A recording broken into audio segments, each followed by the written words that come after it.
I met him 15 years ago. I was told there's nothing left.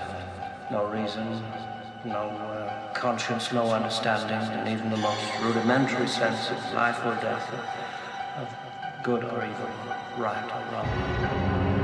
I met this 6-year-old child with this blank, pale, emotionless face, the blackest eyes, the devil's eyes.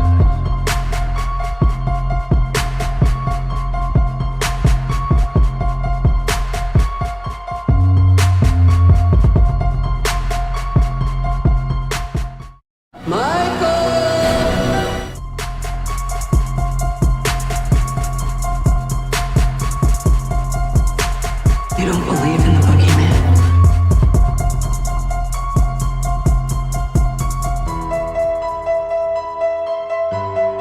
Michael?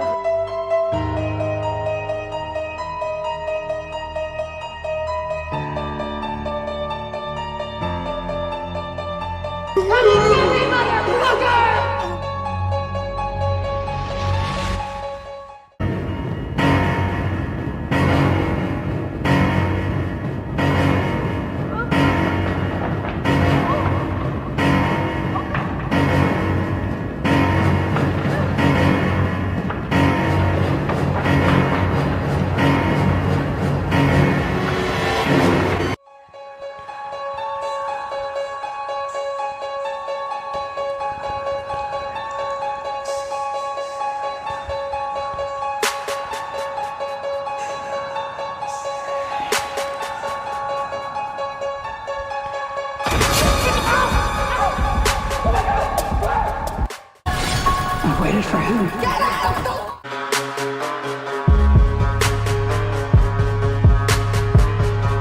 Do you know that I pray every night?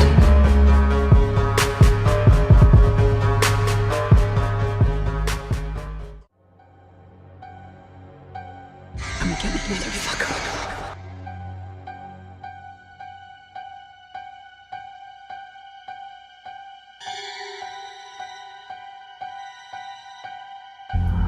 I'm coming for you, Michael.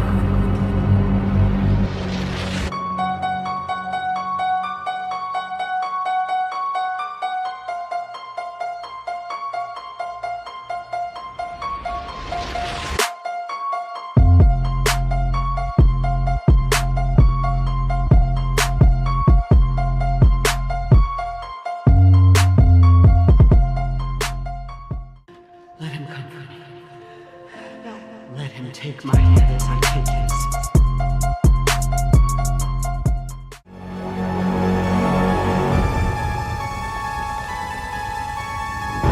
You don't believe in the boogeyman? I wish I had you all alone. Just the two of us. I would hold you close to me.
What's up, you guys? We are back for Welcome to Haddonfield, episode freaking 8. Yes, episode 8. I am so happy to be back. I know you guys are like, damn, Brandon, what the hell is going on? It's 3 o'clock Eastern Standard Time. So, the reason I couldn't do it tonight at 8 is because I've, been invited to go to a premiere. I'm going to a premiere for Terrifier 2. I can't miss that. Big Terrifier fan. So yeah, you guys, I'll be going to see Terrifier tonight. So I had to make sure that I got this in with you guys because with Halloween ends approaching, I'm like, you know what? I'm going to do this. I'm going to still knock this out. So I'm like, I'm not going to cancel on them. They look forward to this, right? Hell no, I'm not going to cancel. So we're here, you guys. I like scary. Well, scratch that. No, I like scary. You guys, we are today for episode 8. The citizens of Haddonfield. Yes, we are the citizens of Haddonfield right now. I like scary people. Guys, you're watching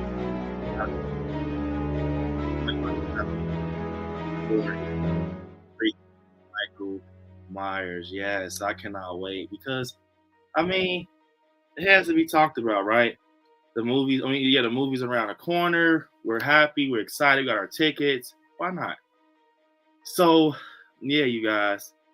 Oh man, I can't wait. So, for my channel members, you guys, let me give you your video and my patrons. Jessica, I know I have to get you on there. I will be doing that tonight, Jessica. I promise. I will be doing it tonight. I've been so damn busy doing videos, staying up, getting content ready for you guys. I got a big trip coming up. So, Jessica, I will get you on there tonight. And Fatty, I think her name is like Fatty. You became a member last night. Jessica and Fatty, I will get you guys on there, I promise. So, you guys, tonight, right now, once I do this video, include Jessica and Fatty, you guys, please. I've been so damn busy. Jessica, she's become a patron, and I appreciate it so much. And Fatty's become a member of the channel. And yeah, so this video right here, you guys, is made especially for my channel members. You guys enjoy. You guys enjoy.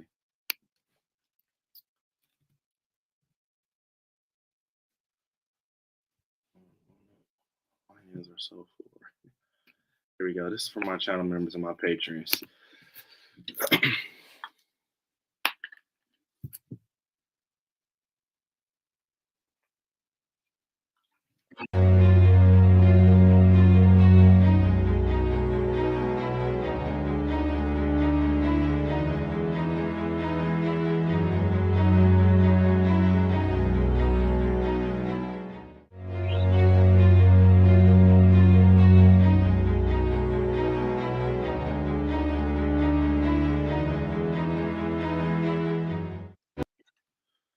And for the ones that are not members yet, that's thinking about it like, should I become a member of I Like Scary? This is to kind of motivate you and push you to thinking about becoming a member because it definitely helps, me bring better content and better quality content for you guys. So here's the video.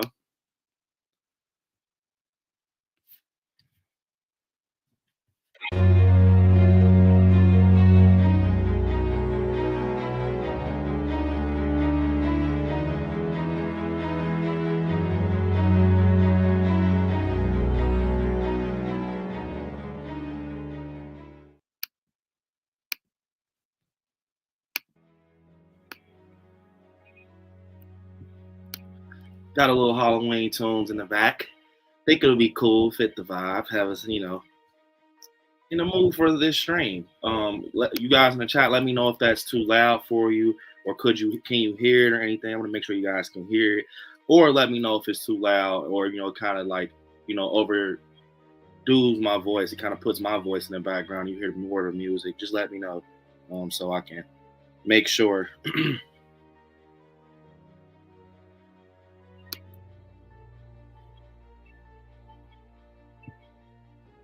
Try to make sure you got it.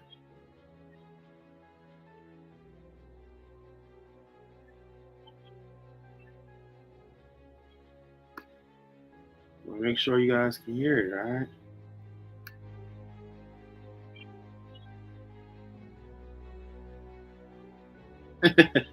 Wait till I get to these comments.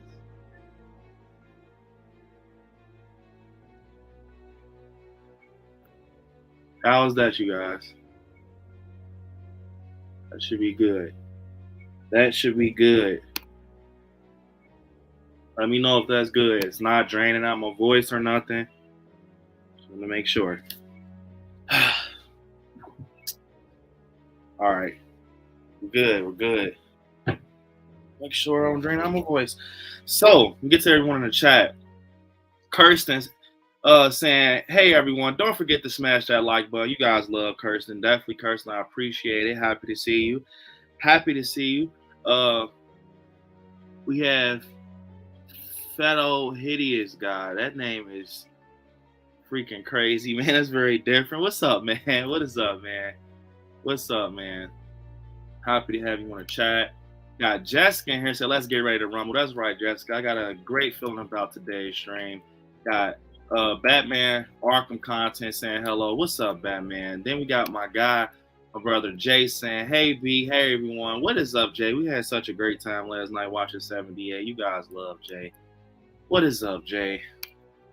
And Jessica saying, snag the like button and subscribe to this channel. We've reached 4K subs. I'm so happy and proud of our group. We've done great, people. That's right, Jessica. We're growing. We're growing. This is crazy. I remember episode 1 of this podcast. Now we're on 8. Now you guys come and enjoy it. So I'm super excited.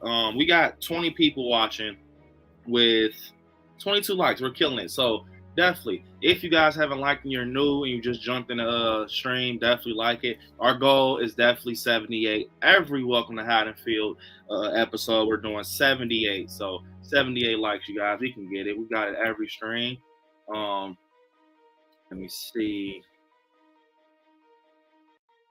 Yes, Jessica, hope you're feeling okay. Like Jay said, I hope you're feeling okay. And Jay also said he loves the trailer. Yes, man. I know I've made the trailer, but I love it so much. I just love, those are my favorite moments from the trilogy and everything. So the way I put them together, every time I watch them, like, damn, I really did that. I like watching. I always, I never keep my eyes off a trailer while it's playing. I just always tune in. I know I watched it a million times, but. What's up, Joy? Got my guy Joy in here. What is up? We're almost there, Joy. Got Hannah's Town in the chat saying one time for once. What is up? He said, you can start now. I'm here, LOL. Hell yeah, man. Got Donnie saying, welcome to Haddonfield. Slash the like button before Michael slashes you. What's up, Brandon? Here at the hospital getting treatment, and my friend Aaron and I just tuned in. Definitely, Donnie. Tell your friend Aaron I said, what's up? Man, he has an awesome friend next to him. His name is Donnie. I love Donnie. He's super cool. I hope you're having a great day. Take that shit hour by hour, Donnie. I hope this stream makes you feel a lot better, bro. And we're going to chill out and have some fun, all right? Chill out and have some fun, Donnie. Got Chunky Jordy in the chat. What is up? We got David selling Carla 1 week. Yeah, we're almost there, David. We're almost there. Arms reach. I'm excited. The Halloween Ends content on here will fucking be, oh my God. It's going to be crazy. It's going to be crazy approaching, Halloween Ends on this channel. I'm so excited. Got the one and only Jalissa saying, hey, I'm at work, but I'm stopping by real quick to like the stream and say hi. What is up, Jalissa? I hope you're having a great day. And we got Jessica with the freaking super sticker. This is a super chat. Well, no, this is a super chat. I'm tripping. Thank you, Jessica. I appreciate it. You and all your awesome support. I really do appreciate it as I look down on my iPad, because my iPad actually gets the chat quicker. Jessica asked, can she get the I shot him 6 times video? I got you, Jessica. Let me dig in my bag and get it for you.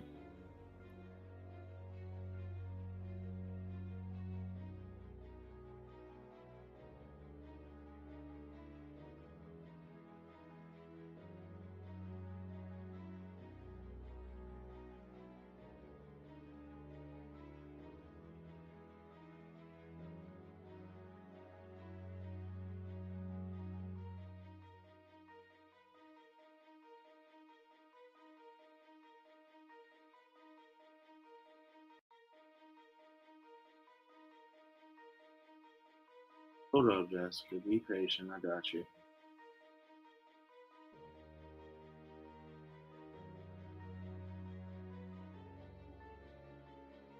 All right. This is for you, Jessica, and that awesome super chat. Enjoy. Definitely appreciate it.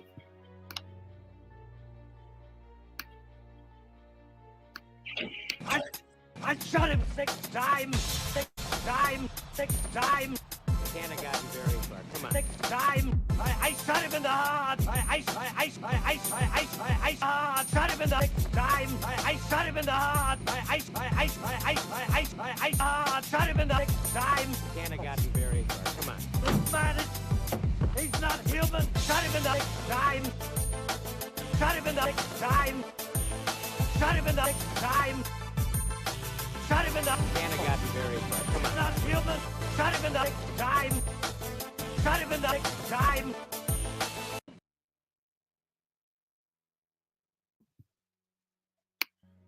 That is for the one and only Brooke. I mean, not Brooke, Jessica. That is for you, Jessica. I appreciate it. Awesome super chat. He said, there you go for your premiere. I appreciate that, Jessica. I appreciate that a lot. I definitely do, man. I gotta love Jessica. Think Like a Director Production says, hey, B, my friend. What's good, man? Glad to watch. What is up, man? I'm happy you're in the chat, man. We want to chill out and go down this rabbit hole together, right? You guys have to stick it out with me, man. Appreciate it. Think Like a Director Productions. Got Haddonfield Slasher in here. What is up at Haddonfield? Got my guy Jay helping me out. Said, smash the like button, party people. Definitely. Guys, you heard Jay. So I got to everybody in here. Almost there. Mario, what is up? Got my guy Million saying, he's not human. That is right, man. He's not human. He's not human. Larry, got my guy Larry saying, hey, what's up, everyone? What is up, Larry? Great to see you, Larry.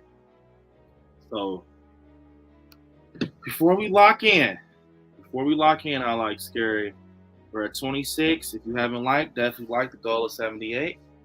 Let's go, you guys. So, today's episode is going to be about the one and only Corey Cunningham and Michael freaking Myers. Yes, Michael Myers. And I'm going to tell you guys something. Kind of turn that down because we want to get a little deep. When you think about these guys, right? When you think about Michael and you think about Corey Cunningham, it's crazy to know that David Gordon Green said that basically it's going to be 2 endings. Yes, it's going to be 2 freaking endings, possibly. You know, he's still playing with the ending and everything. Now, this is so crazy because at the end of the day, it's like this. When you think about it, when you really sit there and think about it, it's fucking mind-blowing to know that Michael's going to understand someone. He's going to understand a person. I mean, he knows he's not dumb, but he's going to actually listen to a person. He's going to listen to a person, obviously, because if we get to this situation right here, you guys, where Michael's grabbing freaking Corey. Yes, he's grabbing him by the neck. And, you know, he's in the sewers. And he said, I saw him. I looked him in his eyes. I looked the boogeyman in his eyes. And when you think about it like that, it almost sounds like something about possession. It sounds like, oh, shit, this is some possession stuff going on. Whole time it's not. It's not even, you know, anything with possession. It's just, you know, in my opinion, I think he's going to be more traumatized. I think he's going to be more traumatized, if anything. But I don't know. We're going to see in a week. But in my opinion, I don't think it's going to be anything with the evil passed on type of thing. I think it's going to almost be like he had his moment with Michael Myers. You know, Corey Cunningham just had his moment with Michael Myers, and it stuck with him. I think it stuck with him. He's heard about him. And it's almost like, you know how you have your favorite basketball player, your favorite football player, your favorite wrestler, favorite hip-hop artist, whatever you want to say. I think it's going to be like that. he knew about the boogeyman because he's infamous, right? He knew about him. He heard about Michael Myers. You know, Corey's a Haddonfield citizen like us, right? He's there and he finally comes across the boogeyman, especially if he's dating Allison, right? Allison's probably told him numerous of stories about what happened in 2018 and with him and his freaking, he probably asked Allison about stories, and Allison probably told him stories about what happened in 2018 with her grandmother, Karen, and her seeing Michael. Because when you look at that picture where he's on these stairs and you kind of look real close, in my opinion, it's almost like when you look at it, he has to be looking at Allison. He has to. I mean, but this is too. He's still sitting on the stairs, but right here is when he says, the boogeyman's coming back, right? That's when I think he, is talking to Lori. Obviously, he's going to be talking to Lori, possibly. But I mean, that kind of makes me think he's talking about Lori. But when you look at him like this, and you got Allison in the picture, I definitely can see him talking to Allison like I looked him in his eyes. Want to know why I think that, you guys? I think that could possibly be the case because why? Allison probably told him my mom took his mask off. I saw Michael unmasked. Yeah, I saw him unmasked. He had, the mask off his head. I looked at him and he's human. And maybe it kind of made Corey kind of curious. I think that made him kind of curious. And one sec, you guys. Got a super chat from my guy, man. Look at that.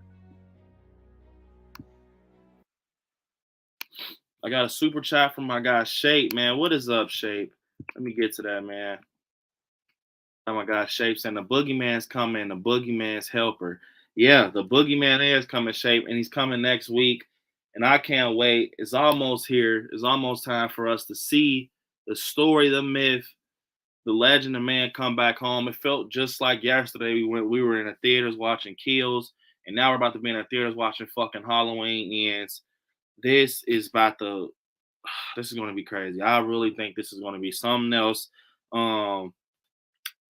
I can't wait. So this video, Shape, it had to be done. It's my favorite. I'll play it out until it gets old. But in my opinion, it never gets old because I actually enjoy this a lot, man. So this is for you, Shape.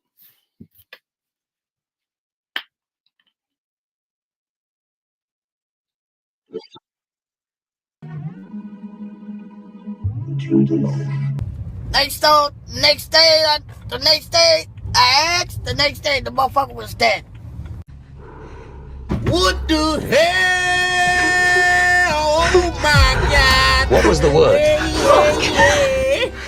What the hell? Michael. Oh my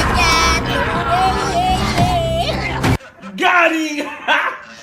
Got him!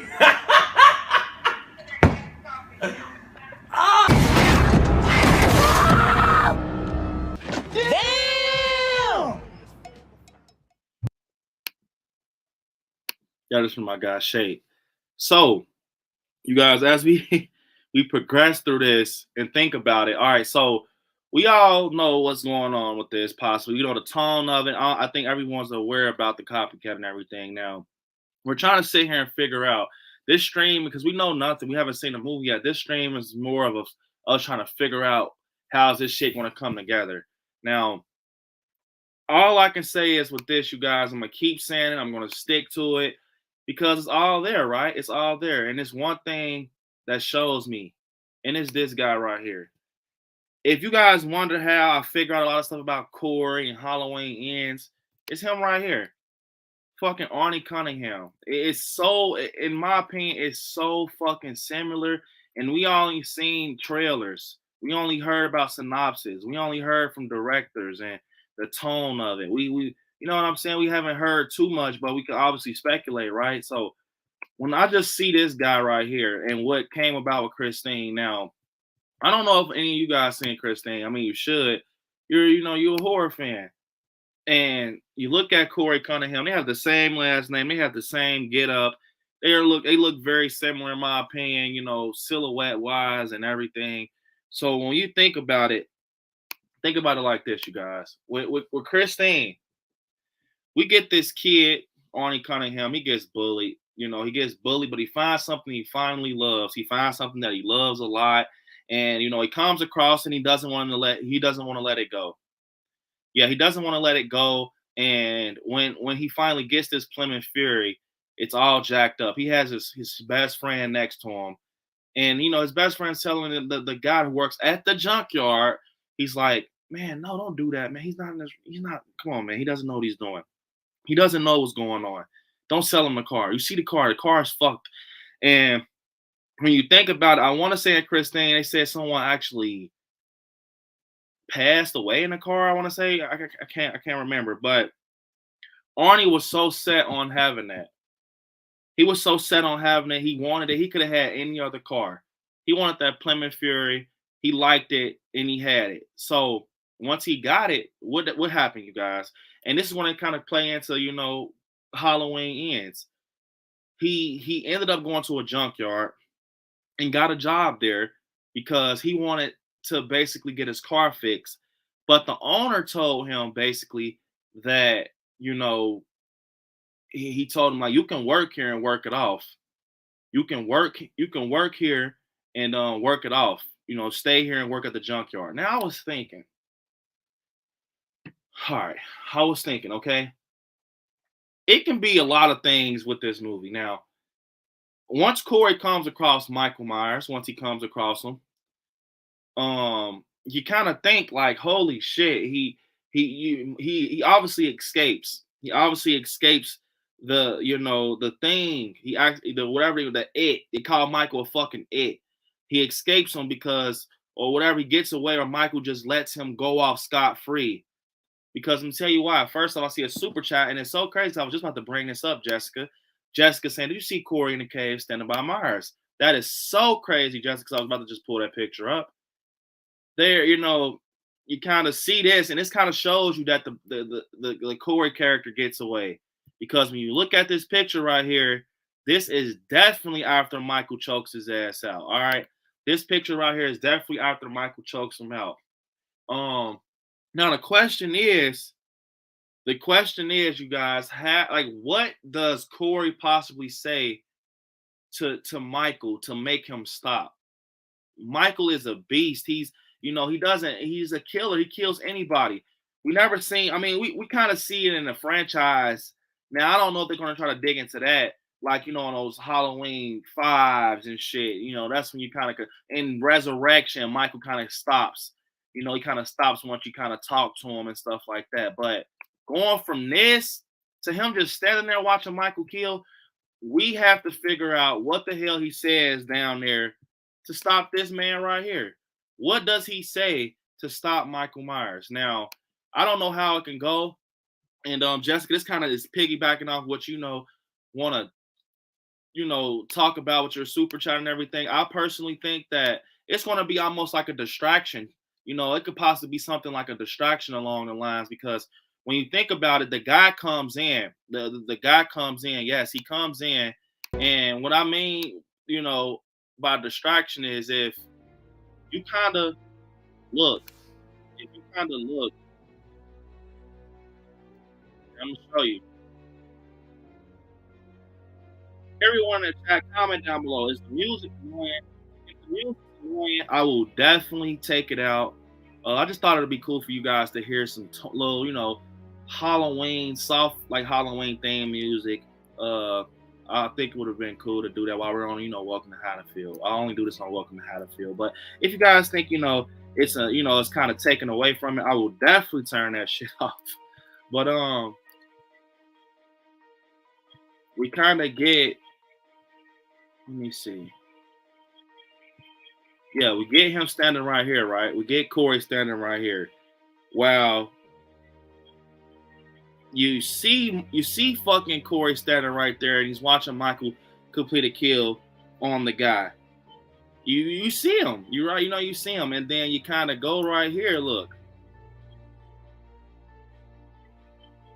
When you see this obviously shows you that Corey came in first. This is when Corey enters. This is when he enters. He enters the fucking sewers. But then we kind of get a picture where Now this is when the shit gets real creepy in my opinion, because we get another picture of the guy being real interested in this sculpted face in the rock. You know, I brought this to you guys on Scary at Night this Tuesday, and we kind of dived in that. But you look at it, and it's like, what the fuck is this? You know, but it's kind of weird after what happens after he shines this light. You see Michael pop out. Now, this kind of stood out to me. Now, when you see this happens, it kind of almost makes you scratch your head on,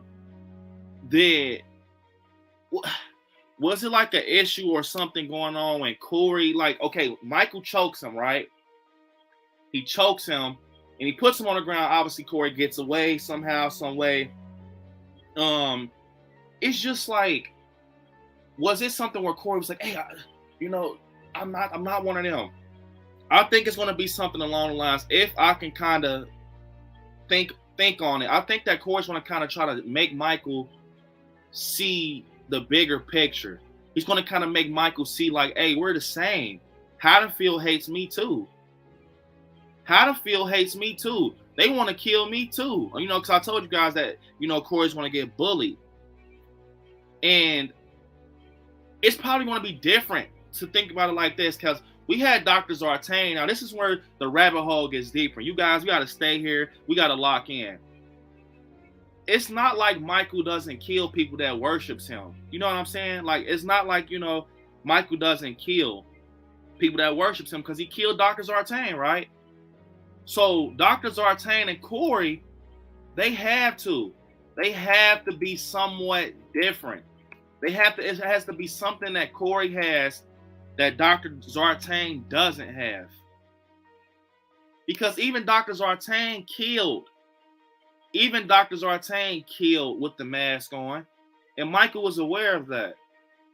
And I'm pretty sure he's aware of fucking Corey Cunningham. I'm pretty sure he's aware of fucking Corey Cunningham, you know, possibly being that obsessed to get the mask and go kill and everything like that. So that's what's kind of weird to me. But Jessica sent the super chat. So I got to give Jessica an awesome video. And Jessica, this video right here is for you. We're going to give you some buster, Jessica. Thanks for the super chat, and I appreciate it. Definitely means a lot, Jessica.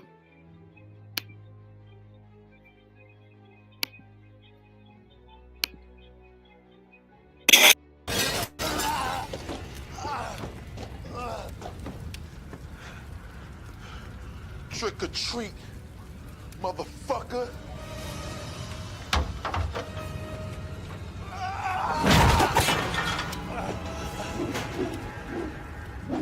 Please!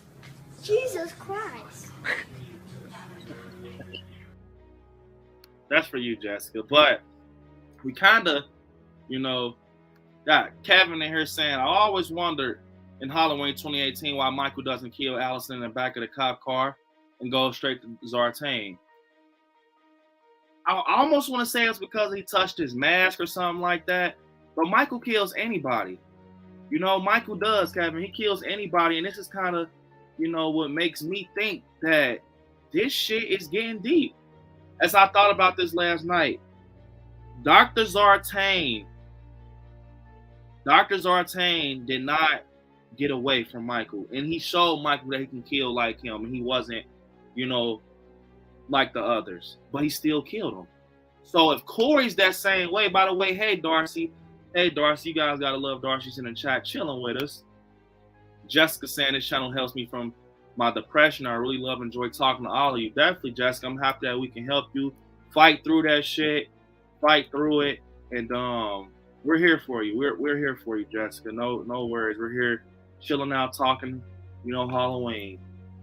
But when you think about this, you guys, got my guy Jay saying he actually loves the addition to the music, staying with Hannah's Town. All right, cool. Just making sure, you know, it doesn't take from, you know, the stream or anything.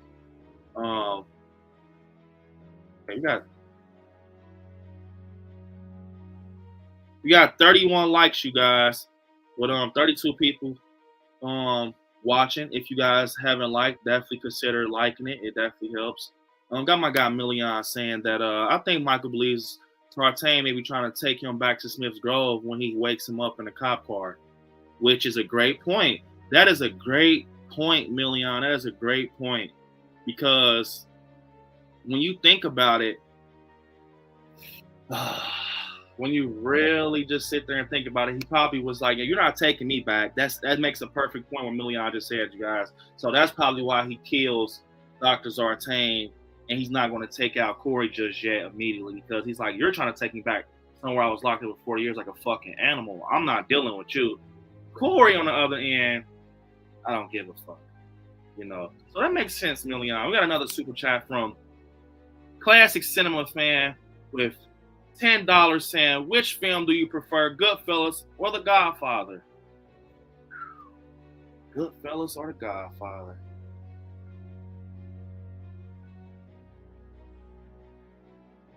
Man, I am definitely going to have to go with The Godfather. I gotta blame my grandmother for that. She's a big Godfather fan, and just the gang shit that went on in that is untouchable. You know, I love Scarface and stuff too, but The Godfather was different. You know, it was different. I remember having a video game and everything, and like I said, I gotta blame my grandmother for The Godfather, because I don't remember seeing The Goodfellas as much as I seen The Godfather. So I'm gonna have to go to Godfather. But they're both great films, you know.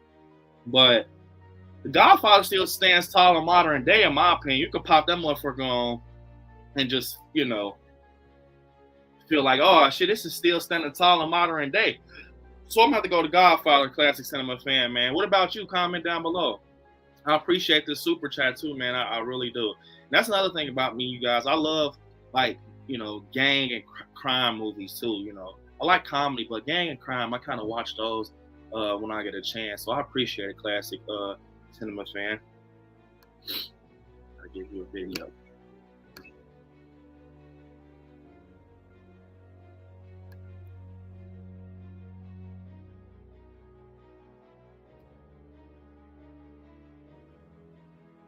This is for you, man.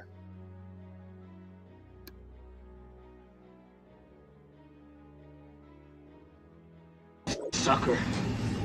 No!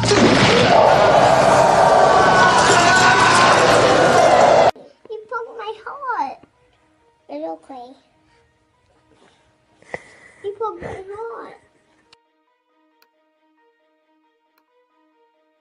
Man, that is crazy. So I got my guy Zaire in the chat. What's up, Zaire? And this is something I wanted to ask you guys anyway, so I'm glad Zaire brought it up. We're going to continue talking about Michael and Corey. So I'm going to let you guys spam pumpkins. So next Wednesday, I'm only going to do, I did a poll, and they fucking got a lot of great votes. But next Wednesday, will you guys be down? I will only do it if you guys will be down for a double freaking feature. Yes, a double feature for Halloween Kills in 2018. I'm gonna kind of raise the tunes up while you guys drop those pumpkins to think about it. But let me know. If so, I'll get a schedule for us tonight, and we'll be doing a double feature for 2018 and Kills for the first time ever. I've never seen anyone do a double feature of that, but we might be the first to do it.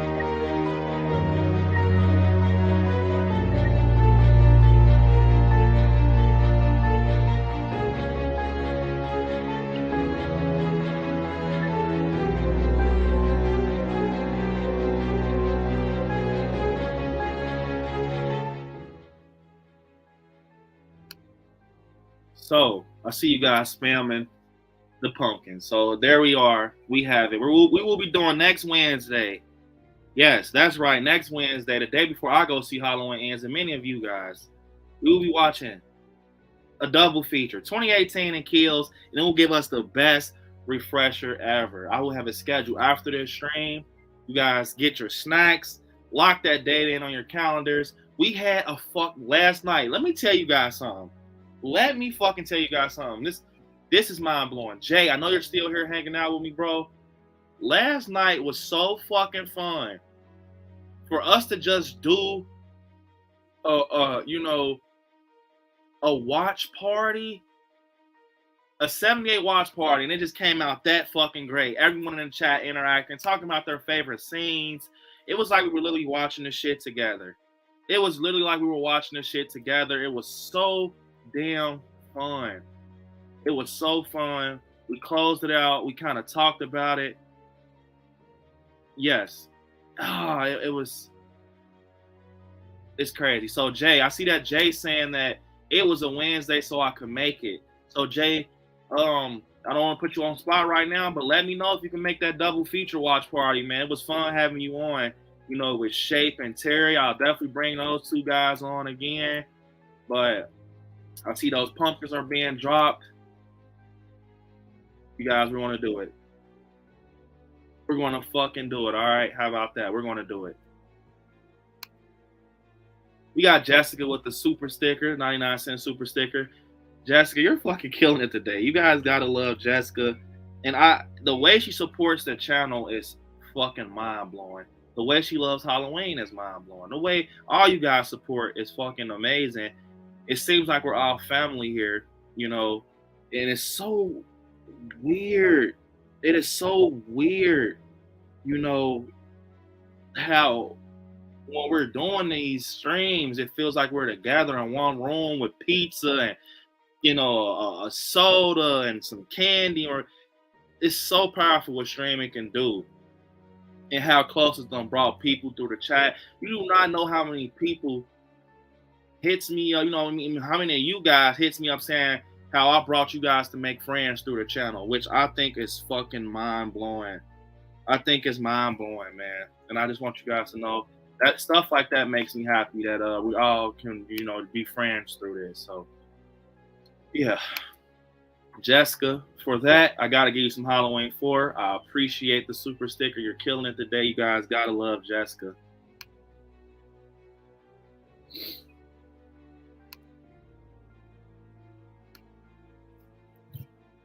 Blue suede shoes. Would you like a drink?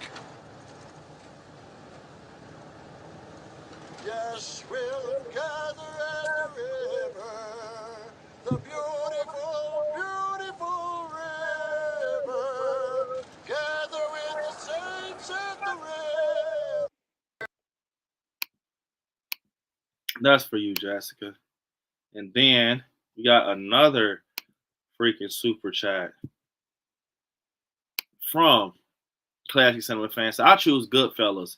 It's my favorite movie, and I'll be down for a double feature for 2018 and Kills. Great channel and vibes on here, man. I mean, Goodfellas is good. Now, I told you the reason I had to pick The Godfather. I enjoyed, both when I did see them, but I watched The Godfather more, because of my grandma. She's a big, Godfather fan.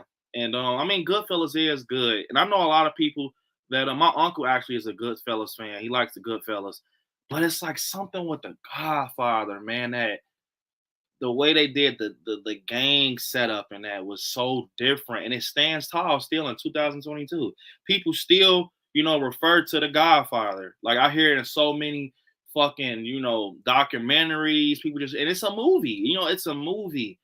And it's just like when a movie is that old and it still can keep its head above water in 2022. Same with Goodfellas though. These are two good movies. This is a good ass question. Cause I would have not, if someone told me I would have got this question on this streaming day, I'll be like, what the hell? Cause I don't know too many people that talk about these films. So yeah, man, Goodfellas is still good. And I appreciate you, saying, it's great vibes on here. It's a great channel. I appreciate that. Classic Cinema Fan means a lot. It's people, like you guys, that means the world to somebody like me. My supporters, I love you guys more than you'll ever know. And he's saying he'll be down for 2018 and Kills. We'll be doing it next Wednesday, you guys. I will have that scheduled for you all today, so we can, look forward to it. So I appreciate the super chat, Classic Cinema Fan. Definitely means a lot. And that's an awesome pick, though, man. Goodfellas, you gotta love it. So let me see what I got for you. Let me see what I got for you.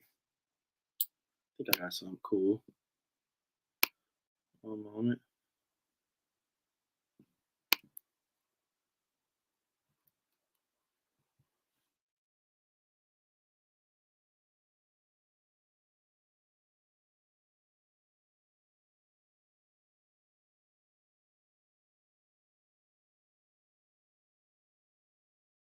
Go ahead.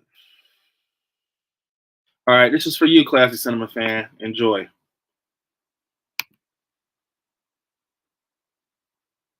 Here it is, right? I'm gonna slash and gash, cut another hole in your ass. I spill blood on the walls, then play tennis with your balls. If the phone rings, don't answer that call. Gonna slit your throat, fuck you like a goat, peel your foreskin off, and make a winter coat. Peace. That's for you, Classic Cinema Fan, and that awesome super chat. Think like a director production, and I had a blast last night. I'm glad you guys enjoyed it. We had a lot of fun, man. We had a lot of fun. So my guy Jay. Oh, that's the wrong one, but we got Jessica saying we were watching it together. I have the flu, but I still had a blast. I'm happy, Jessica. I hope you feel better. I hope you push through that shit, man. The flu sucks ass, but I hope you feel better, Jessica. Donnie said I'm back. The signal here in the hospital was trash. What are we talking about? We're talking about Corey and Michael. I'm gonna hop back on that, Donnie. Jay saying he will be there. No doubt. Can't keep me away if you try. Definitely, man. Super fun, man. Got my guy Jay coming back for the watch party. You guys enjoyed it, which was fucking mind blowing. So let's get back to it.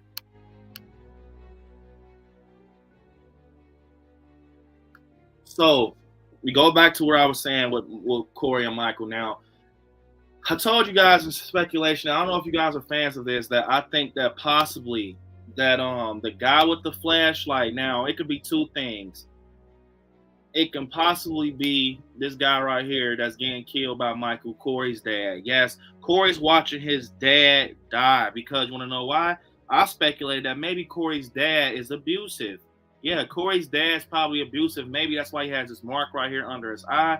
Maybe they got into a fight. Corey runs to the sewers, and he just doesn't care. But I think, for real, I know that some of you guys probably don't want to hear this. We watched 78 last night, so my mind is very refreshed. I really do think that they're going to treat Michael like a myth in this.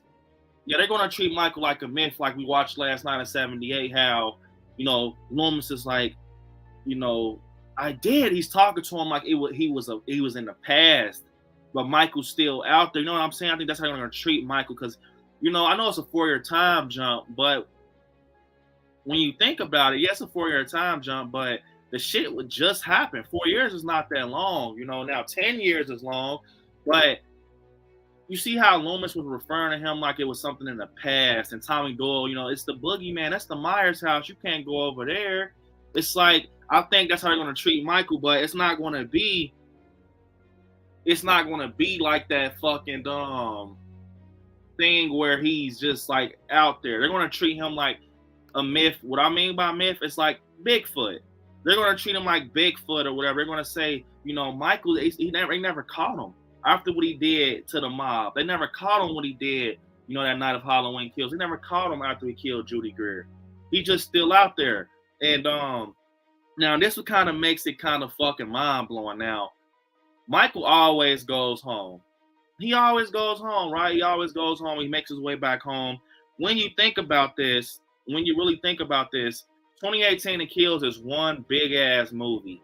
That's why it's going to be so exciting to do this double feature, right? Because we're going to watch it together continuously with no breaks. We're going to kind of, let it dissolve into each other, and it becomes that one movie that it is. Because Halloween in 2018 and Kills is one movie. It's the same night. Lori gets to the fight with Michael, and then she kind of goes to the hospital. She goes to the hospital, and what is up, Scream Rap, man? Welcome to the chat, man. What is up, man? But we kind of get that, right?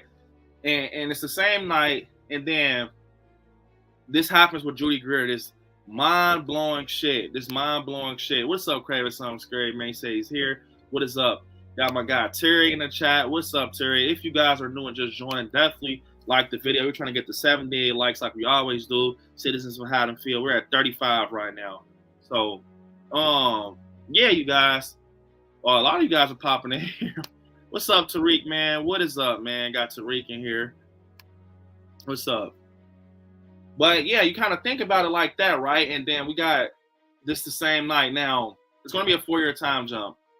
And Lori said in this interview basically that it's going to start off with Corey babysitting the kid. That's going to be the start off point. So what that tells me is they're not even going to talk about Judy Greer immediately. They're not even going to touch on Karen immediately. They're going to hop into Corey's story. Why? Because Corey is going to be the character that we need to worry about. He's going to be the character that we need to invest in immediately because, in my opinion, now I've said this before, that it would have been kind of better if they put Corey in 2018 and had him like a background character. Maybe he was one of Cameron's friends or something. It would have made it even fucking grimier. But you know what I'm saying? But anyways, kind of made him be a character that just gets revealed at the end of the trilogy. But I mean, this can still work. It's all about how they execute it, in my opinion. I think it's all about how they execute this movie in general. But I think what's going to happen is basically Lori's going to actually be Team Corey. Yeah, she's going to be Team Corey. She's going to be like, Allison, I think you should talk to him. Maybe it's something you need. Maybe you need that type of help, to talk to Corey or whatever. And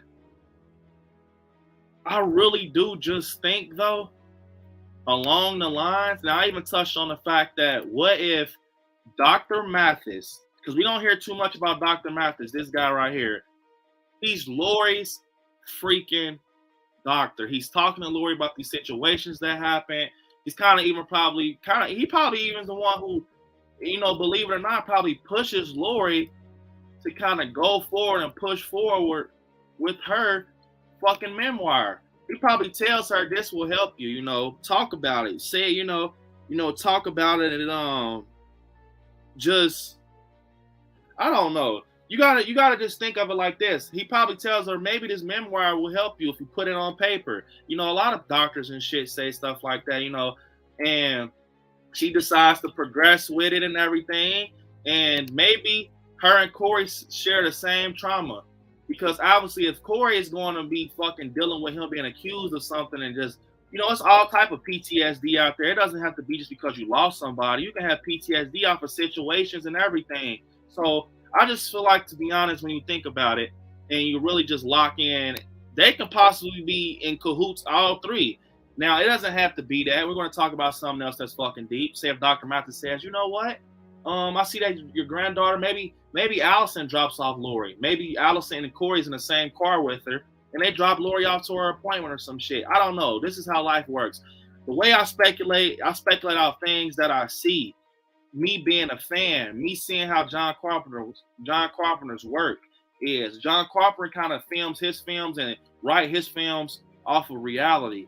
And David Gordon Green is a student of John Carpenter, so of course his films is going to be similar to John Carpenter's films. So I really do feel like when you think about it and you kind of just sit there, it can be that Dr. Mathis says, hey man, Corey, I actually had dealt with him. If it's a 4-year time jump, that means you got 365 4 times. That's a long fucking time. You guys do the math, and it's like you got a lot of time to build up with that. You got a lot of time to get fucking shit going and going over the lines and everything. You just got a lot, So when you think about it, and you sit there and think about it, it can just be something like where he's like, yeah, I had him as a patient.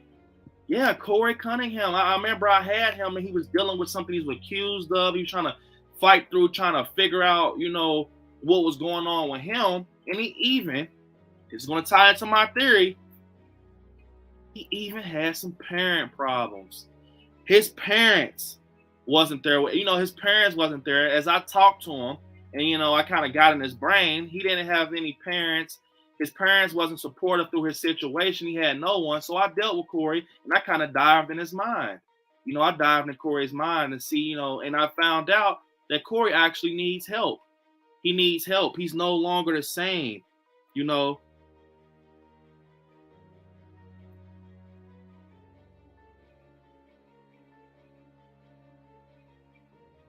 Wait, hold up. I saw something interesting in the chat. Million saying Dr. Mathis isn't in Halloween Ends anymore from what you hear. I like scary. They took Mr. O'Leary off the cast recently. What? Are you serious? I did not hear anything about that. I already had a damn theory going. I mean, I didn't hear nothing about that, but if that's the thing, that'll be fucking crazy. Screaming for comments, I love theories on Halloween. Man, wow, that is crazy, man, Millie. I know you're into the Halloween shit big too.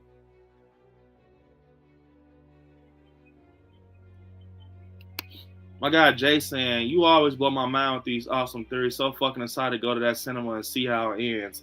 I appreciate that, Jay, man. You know how passionate I am about this shit, man. And I'm right with you, Jay. I'm so fucking excited.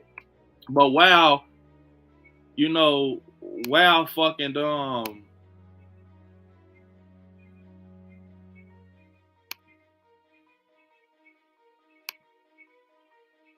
Well, Million gets back to me on that because I didn't know that, which is crazy. I'm going to tell you guys about another theory that I had to kind of connect with that if Dr. Mathis was a fail. Because you guys know, when I do have a theory, I always got one to back it up. Right? I can't just have one theory. It's not a real theory if you don't have a plan B, right? What is up, Brooke? You guys love Brooke. Welcome to Haddonfield. We're here talking about Corey and Michael. So, okay, so say if it's not Dr. Mathis, right? That kind of warns Corey. Now, we touched on this. We see a scene where Miss Cal Richards, now it's not this picture right here. She's talking to Lori. Obviously, they're at the bar, whatever, back and forth. But we see another picture of Cal Richards where she can possibly be the type of person that reads tarot cards and talk about futures and shit like that, right? I kind of talked about this. What if, say if Cal Richards legit, say if she's legit, and this is what she does. It's not even just like a thing that she just picks up. She really does this.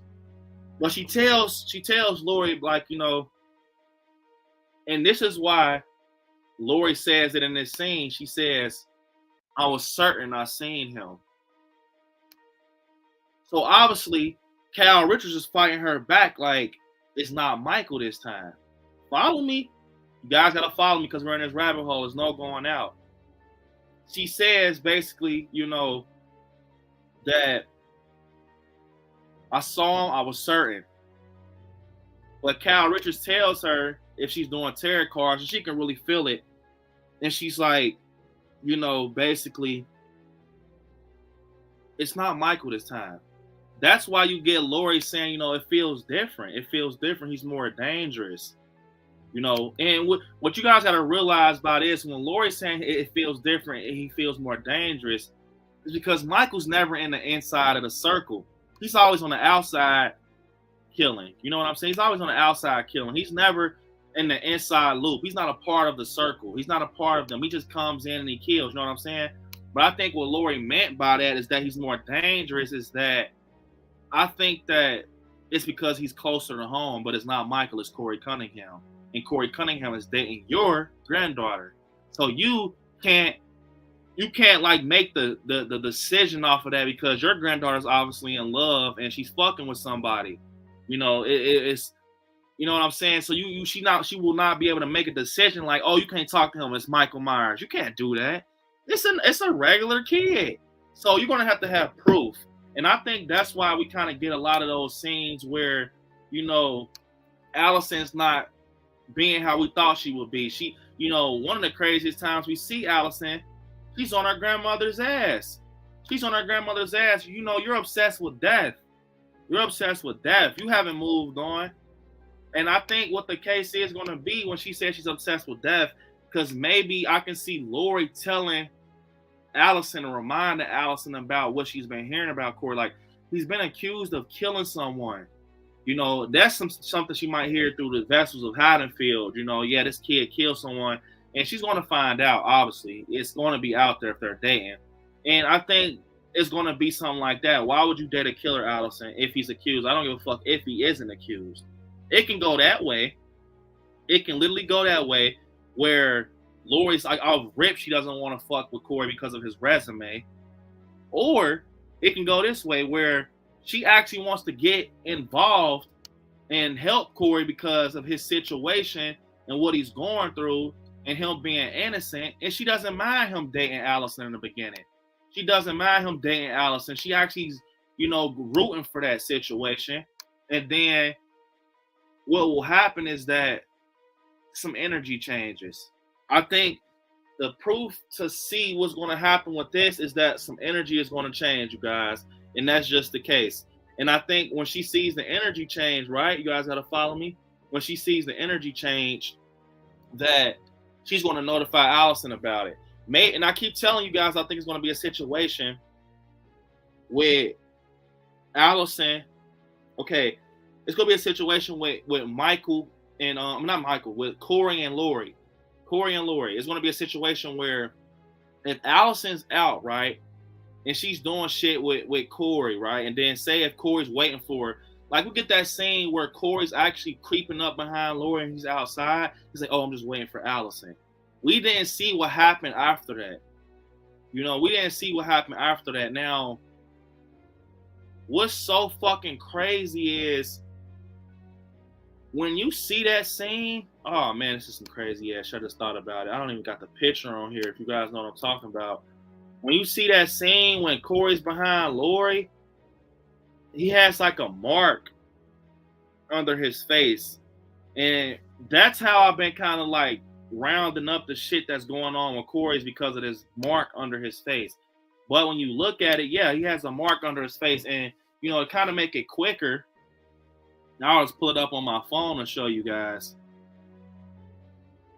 So,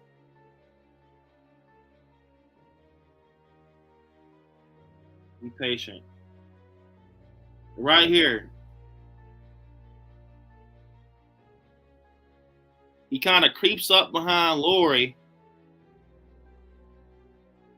And then he says, I'm right here waiting for Allison.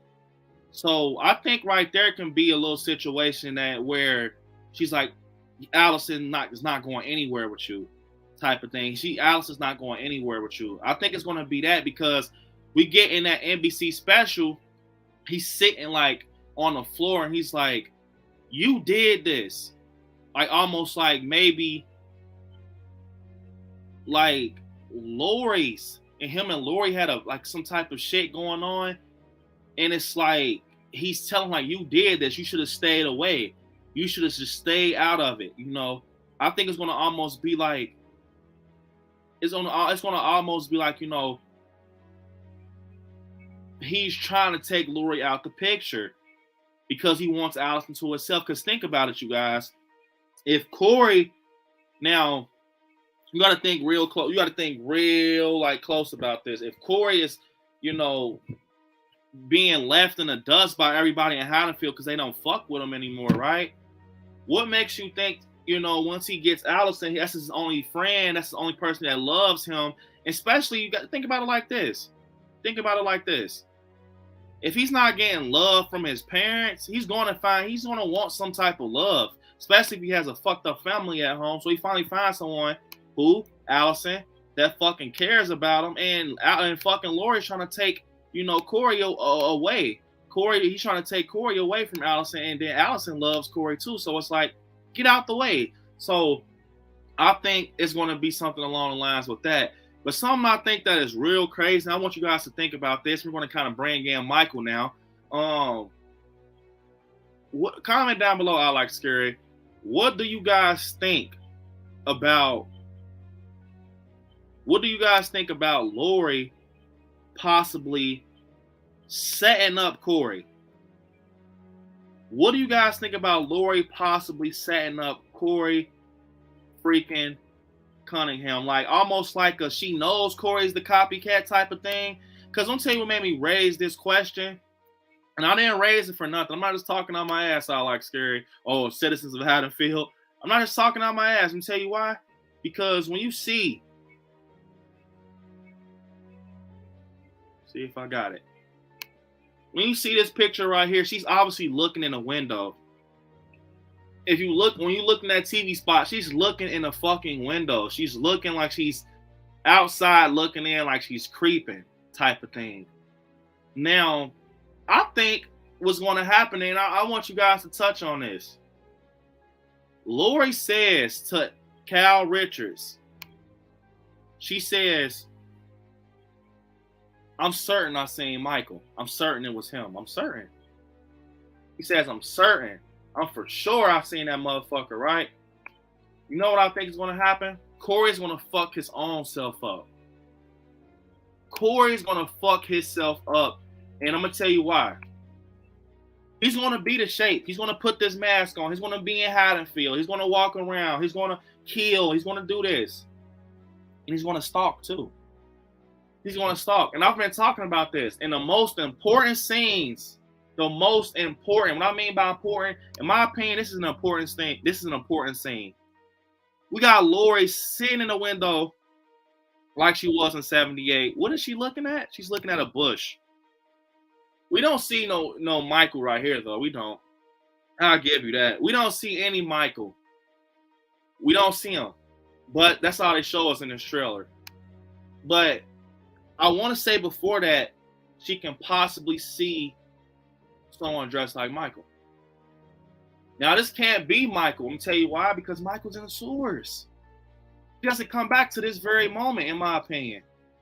He doesn't come back till that mask gets picked up and he reunites with his mask. So I think what's going to happen is she's going to see Corey. Now, I don't know if it's going to be something where it's before that scene when you get Corey on the stairs saying, you know, the boogeyman's coming back, right? You know he's coming back. He's saying, what you going to do when the boogeyman's come back? Because he's coming. That's what he says. What you going to do when the boogeyman comes back? Because he's coming. I would say that he starts to pop up with the mask and everything after that scene. Because it just makes sense. It just makes sense for him to do that.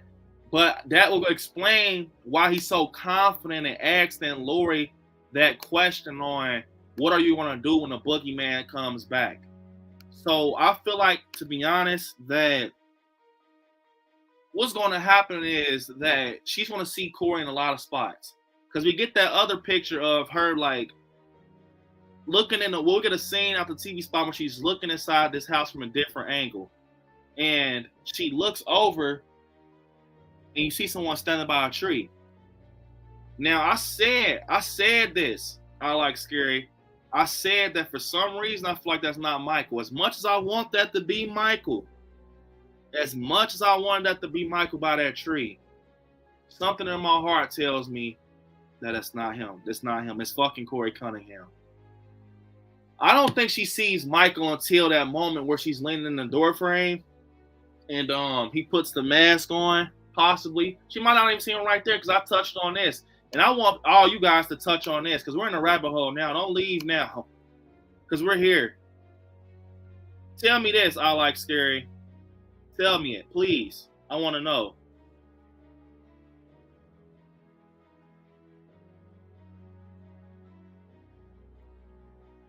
When was this right here going on? And I'm gonna leave it up here, and I want you guys to comment. And I'm gonna turn up the fucking theme so you guys can jam out while thinking.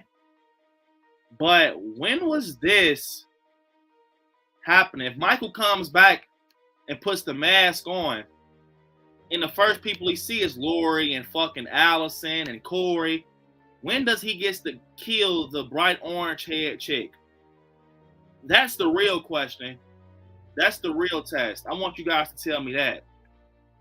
Because I said basically, and I'm going to turn the volume up after this, that I think once Corey gets that mask when he's standing behind Lori, he doesn't go straight for her after that. I think he takes the mask and he leaves out because maybe Lori's waiting on the cops. He doesn't want to deal with the cops because he's in bad shape. Why? Like fucking David Gordon Green said, he's in bad shape He goes to rot away. So think about that right here. I want you guys to tell me, when does this happen?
So, have you guys figured out in the chat?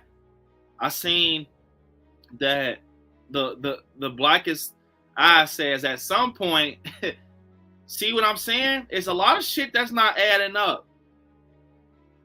It's a lot of stuff that's not adding up, because if Michael comes back, if he comes back, you guys, now you got to follow me. You got to really follow me. If he comes back at the moment where Laurie's in his door frame, and we get a scene like this where, now it's kind of weird when you think about it. It's very weird when you just sit there, because Michael obviously picks up the mask. He obviously picks up the mask, and okay, what I think is going on, I think Michael's not going to stay there with Laurie.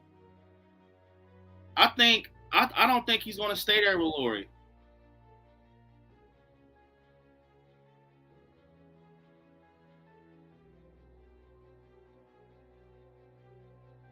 So, what are you guys thinking? What I'm thinking? I'm thinking Michael's going to take the fucking mask and leave, because I really just think that it's something to it. When does this happen? When does it happen? Because he has to go back and get his mask.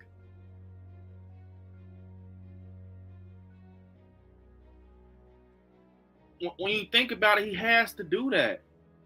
Something has to shake, because if he's getting the mask off the floor, and we see in the trailer he's putting it on behind Laurie, in these scenes he has a fucking mask on. So do they get into the final, do they get into like one of the final acts? They're battling back and forth.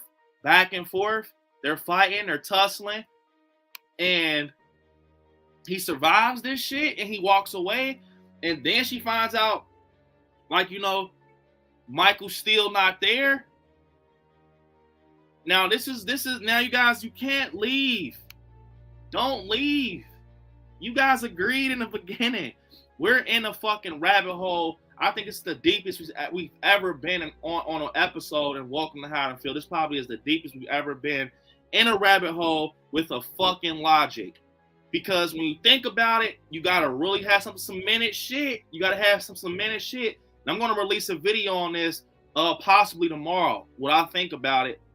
And I'm gonna sit and think about this a little more. But when you think about it, it's almost like we might possibly get a scene to give us a hat tip to 78. What type of scene is it? It's going to be one of those scenes where Laurie fucks Michael up. And he's laying there, right? Maybe she goes out to get some help from Allison. Maybe they're trying to take him somewhere. Maybe they want to get help or call the police or some shit. Or I'm getting the vibes that Laurie wants to take him out her damn self. She doesn't need any help. I think she's going to she doesn't need the authorities. But somehow, someway, she takes her attention off of him. And what happens? Michael's gone. He's not there. He has his mask and he's gone. Or You guys, we're here in this rabbit hole with me. You guys gotta be here in this rabbit hole with me. Don't leave me. Got something else that's deeper. Think about this. This scene right here when Michael picks up the mask. Is this even Michael reuniting with the mask? Or does this happens? Maybe Michael gets his mask back somewhere else. Maybe it's not in the house. Maybe this is Michael picking his mask up after Lloyd takes it off. After Lloyd takes it off when he's laying on a kitchen island, maybe she throws it on the floor. Because why the fuck would Lori keep the mask in her hand after she takes it off? And you know we get a scene of Lori like stabbing him and shit. Hold up, you guys. I gotta get some pictures for this. I gotta pull up some pictures for this because this is picture worthy right here. I'm putting it on the computer. Hold up, you guys. I gotta put some pictures up for this one. This is picture worthy right here.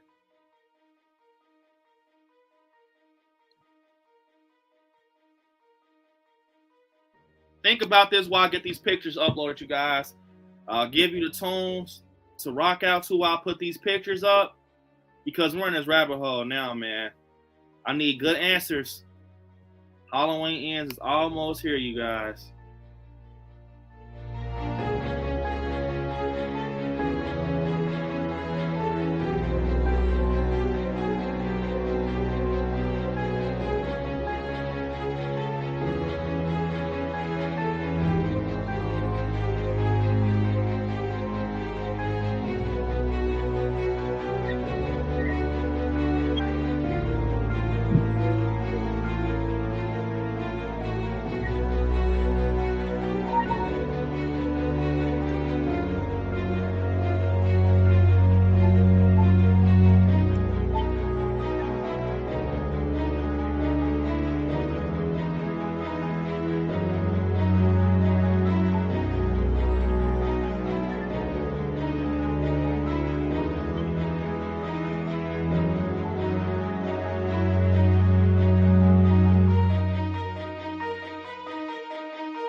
So you guys, I got those pictures right now.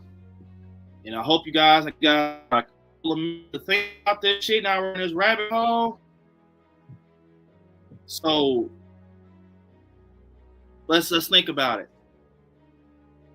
All right, this one is crazy. This is very fucking crazy. All right, so we get this picture right here of Lori, and this is in that kitchen fight. This is another picture. So we see Lori right here with the knife. She pulls it out, and Michael's laying on a kitchen island. You can see the knife is fucking stuck in his hand. He has the mask on. Now, I'm going to do a video on this because I love when I just get theories when I'm just talking to you guys. And one moment.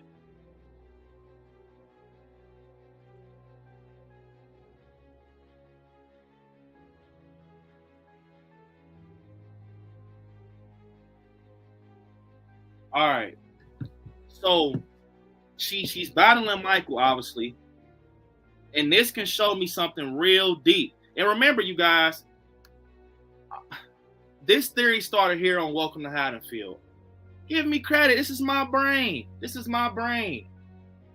You know, that's the fun about it. I'm a fan. I'm passionate. This is my brain.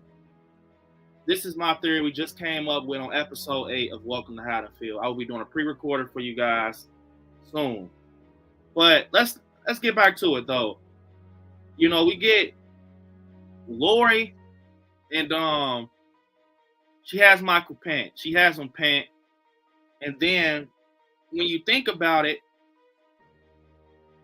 Michael's laying down. She's taking the mask off, you guys. Lock in with me. She's taking the mask off. She's taking it off. Here's the stage. Just want to start over. Look. She's taking that motherfucker off. It's off, right? So who's to know once she takes this mask off? Because why would Lori keep it in her hand?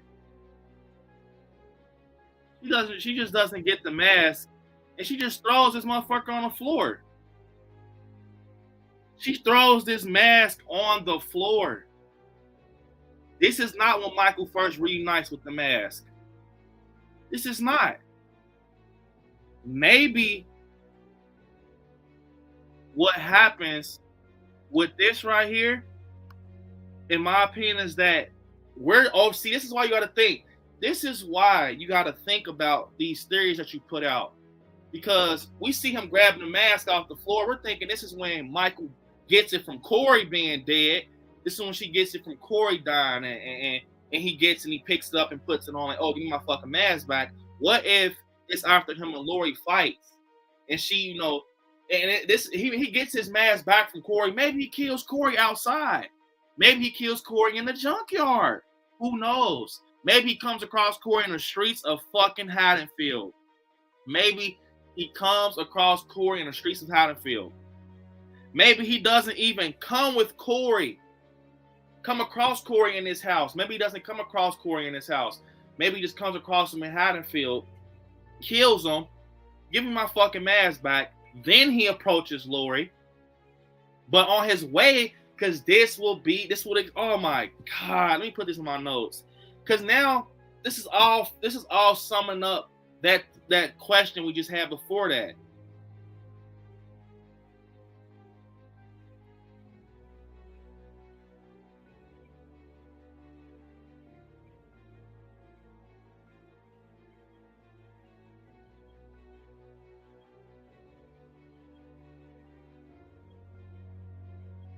Damn, you guys see how quick that shit works? So then, look, say if Michael kills Corey outside of the house, right?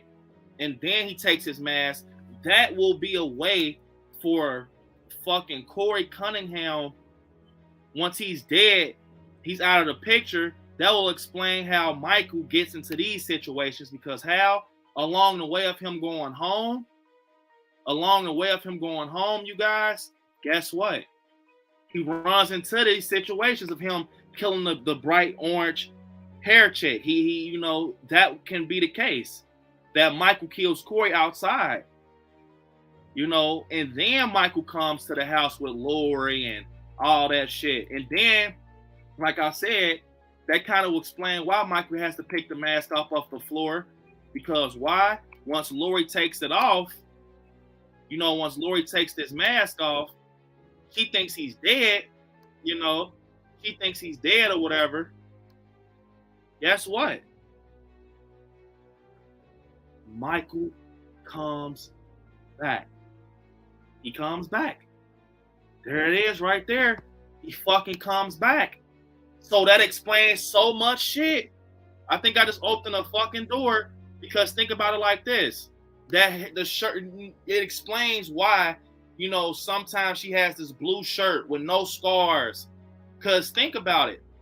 She probably doesn't have any scars or bruises when she's fucking with Corey and she takes out Corey. She doesn't have any. So it's almost like something where she might not even hit. What's so crazy is she might not even kill Corey. Now that I think about it, she might just when he opens the door, she might shoot Corey. And Corey, and I said this in the beginning. What if Corey just gets away and he runs out in the streets and then he bumps into the boogeyman?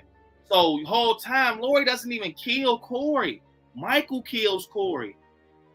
Michael kills him, takes his mask in the street, put it on. And then that will be crazy because once Michael comes home to Lori, it will almost be like some shit. Like, and look, the thing is, Michael could possibly do this. See Corey coming from that area. See Corey coming from the house with Lori, and he's probably like, you know, maybe, you know, Michael's 100% now. Corey's nursed him back to life. Like I said, I think the Corey's going to bring him back. And then maybe he's looking like, you know, he's looking and shit. And then when you think about it, he dies or whatever. And Michael comes back to Lori's house after, you know, maybe the police or some shit comes to the house and notifies Allison. We don't know. But if you think about it like that, that can kind of clean up a lot of stuff. If Corey dies outside of that house, he doesn't die inside how we thinking he's going to die. Michael catches him and takes the mask because, like I said, that will explain a lot of the shit where, you know, that he has the female on the wall like Bob and he's stabbing her. That would explain Michael getting more kills along the way. It would explain why, you know, the scenes look mixed-match and Lori's on the counter and she's stabbing him. Because you want to know why? You guys want to really know what's going on? They're fucking getting our ass, bro. Because when you think about it, now, I'm trying to think. It's a scene, I don't have it on here right now, but it's a scene where fucking Michael Myers, after this scene right here, and she like does what she does, he gets up at a 90-degree angle. Now,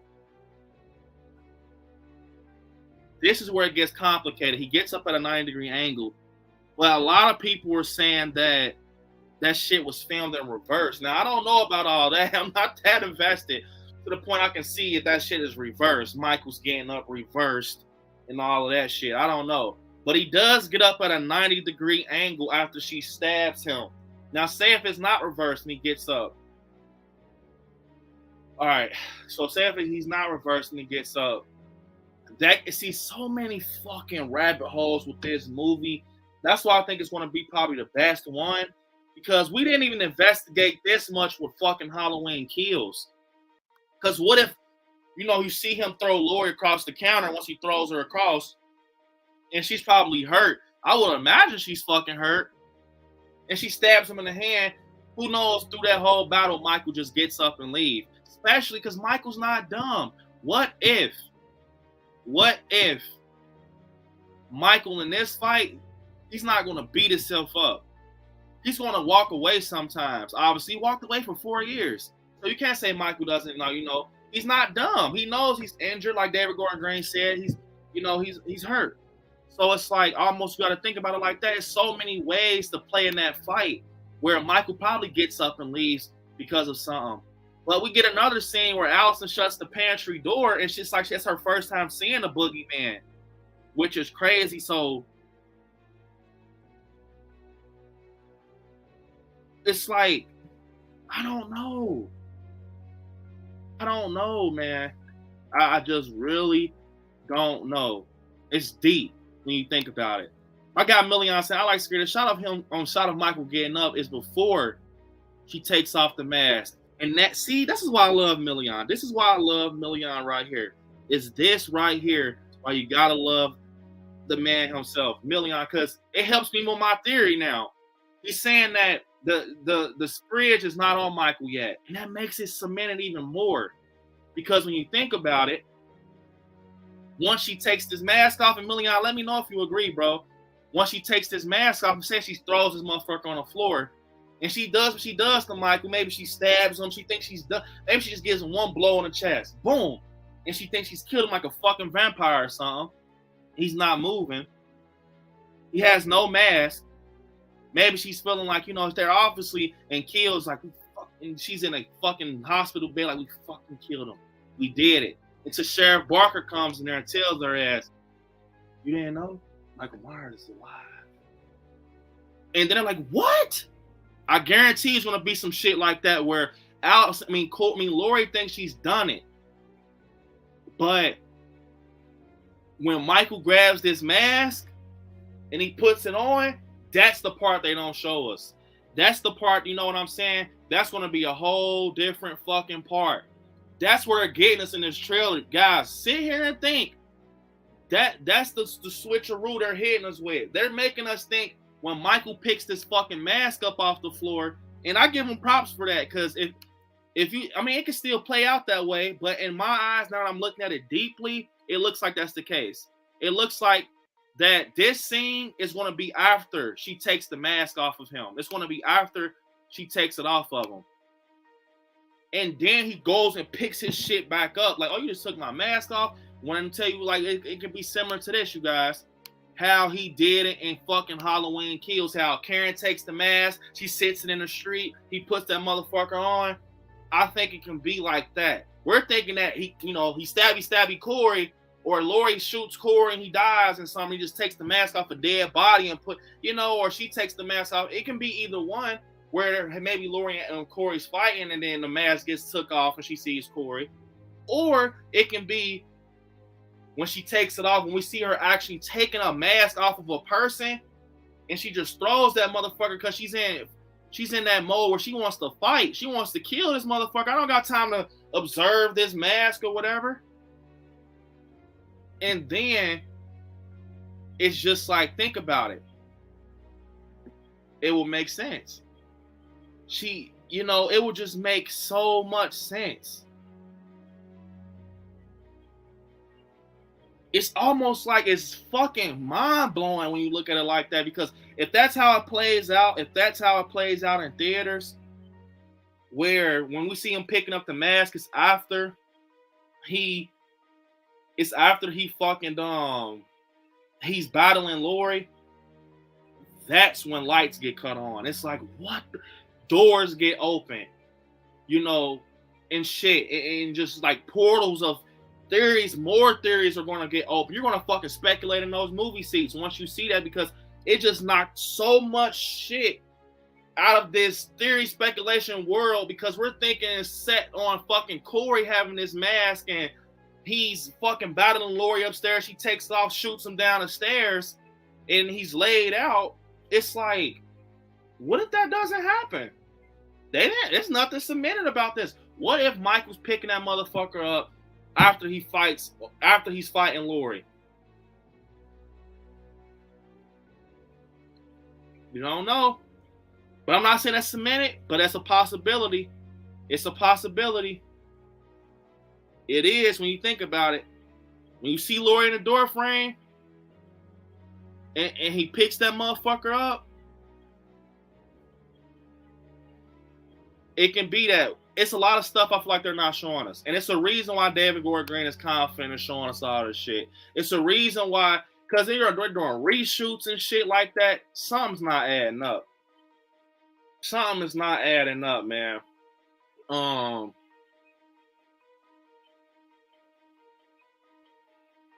Yeah, it has me thinking for sure.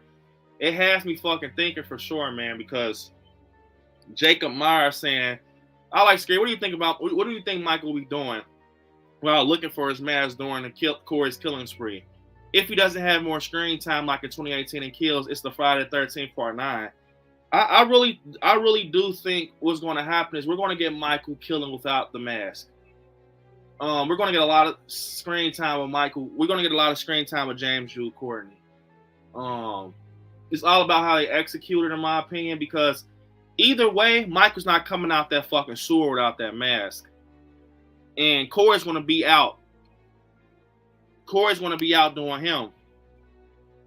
And that's what makes me know that's going to be like a lot of screen time with Michael without the mask, because this is definitely Corey Cunningham. This is him. And I think what's going to happen is that Michael's going to catch his ass, man. He's going to run into Michael, bro. That's my opinion. He's going to run into him, or Michael's going to come in the middle of that fight. It has to play out that way. It has to play out that way. Either way, it has to play out the way, where Lori is fighting with him and Michael comes in the house, or, fucking, I don't know. I even play with the fact because you hear Lori saying this trailer that she says, we now know how to defeat Michael. We now know how to defeat him. We now know how to kill him. Now, what's so different from the other films? And I want you guys to comment down below. What's so different from the other films where Lori now knows how to defeat Michael? What fucking happened now to the point she knows how to take him out? And I thought about this. I said, when you think about it, someone has to give her some type of knowledge, because she's not went back and forth with Michael plenty of times, and now she's just now finding out how to take him out. And who do you think will be the one to give her that knowledge, you guys? Tell me. Let me tell you who. Fucking Corey Cunningham. Corey Cunningham's actually going to help. In my opinion, that will be fucking wow. And I want you guys to comment down below. I like scary. Citizens of Haddonfield. What do you guys think about this? Can you see, Lori and Corey battling, and he realizes, this is basically not who I am. Maybe he has been that obsessed in the middle act, he's killing motherfuckers, but once he's bleeding, once Lori has the gun and she shoots him, right? He feels the pain of a bullet. He knows he's not fucking Michael Myers. You're not the shape. You can't walk through bullets.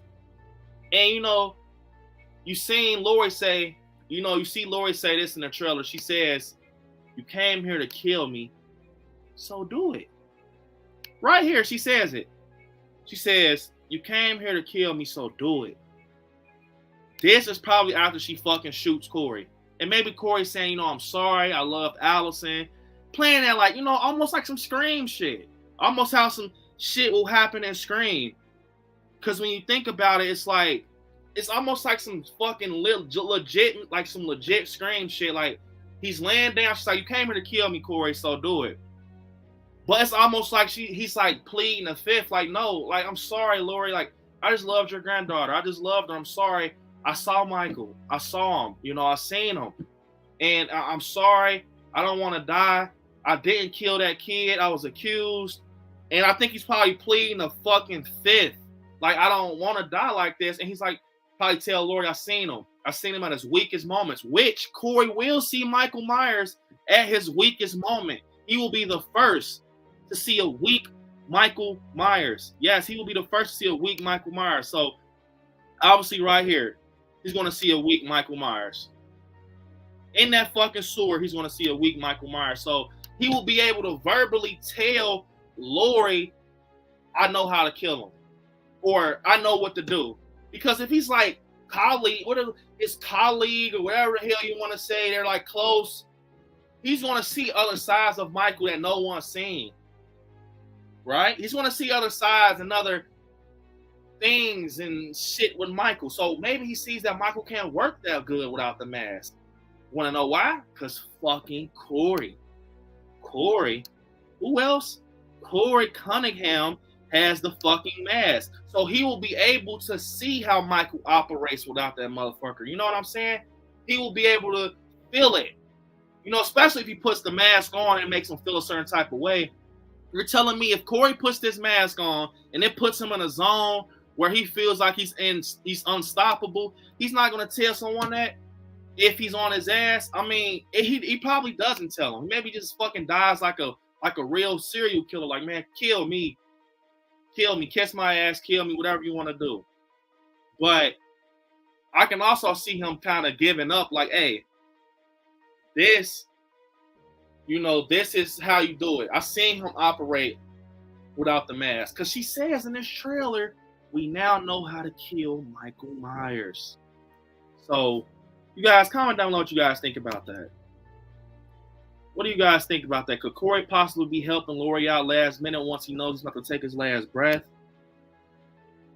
Got my guy Jason in the chat. Jason Dyer, we all love Jason. You are so correct. When you first see the mask, you think about the new Friday the 13th movie coming out soon.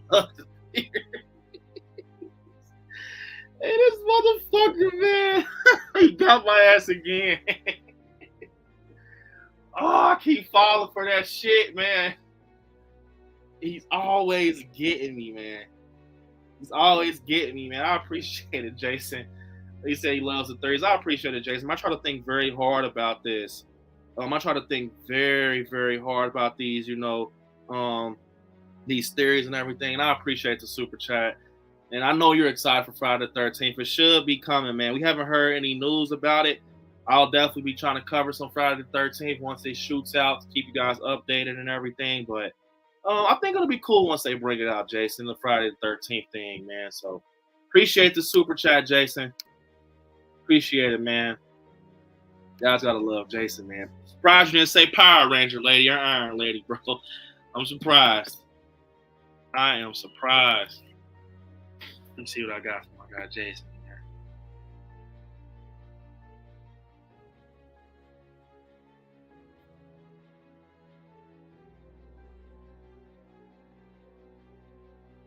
Just for you, Jason. Appreciate it. Oh my God, some Halloween 4. I mean, Halloween 2. Halloween 2.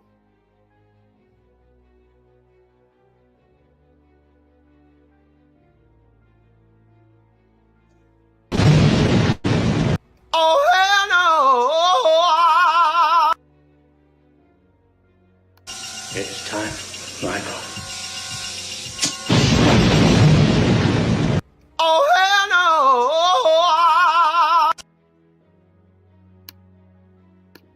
That's my guy, Jason. Hold up, I just thought about something. Hold up, you guys. This is crazy. Hold up. I just thought about something. We got to turn music down for this one. So, to the ones in the chat I just seen, something crazy. And I just literally thought about it. Let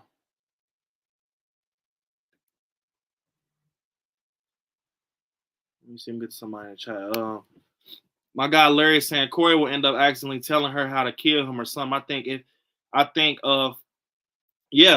so too, Larry. I think it's going to be something where he accidentally reveals Michael's weakness. I think that's what I was kind of touch on. I think that's going to be something where he's on the floor.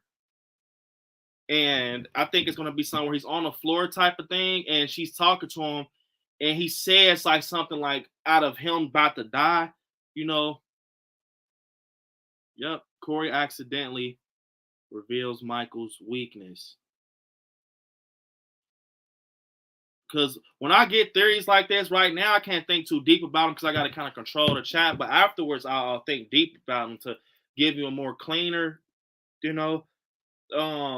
But yeah, Larry, like that's exactly what I was saying. Like, what if she's like, you came here to kill me, so do it. And he's like, yeah, I seen Michael without the mask. He doesn't operate the same, Lori. Like, he's like us, but he's not. And she's thinking like, what the fuck? Or maybe it's a certain way she takes out Corey. This shit is deep. It makes my fucking head hurt. It makes my head hurt. Because what if she sees Corey fucking working like he's Michael, he looks possessed and everything, eyes getting dark. I don't know. She gets to kill Corey. She makes, Corey's dead. He's flatlined. He's out of here. Take him to the morgue. And she kind of simulates him to Michael because he's a copycat, but he's operating like Michael. but she takes out Corey. So she probably thinks like this. So if I could take out Corey Cunningham, which was similar to Michael Myers or whatever, maybe I can take out Michael. You know what I'm saying? I don't know. That's deep right there. That's fucking literally 8 feet deep. Fuck 6 feet deep. That's an 8 feet deep theory. So I think that would be crazy.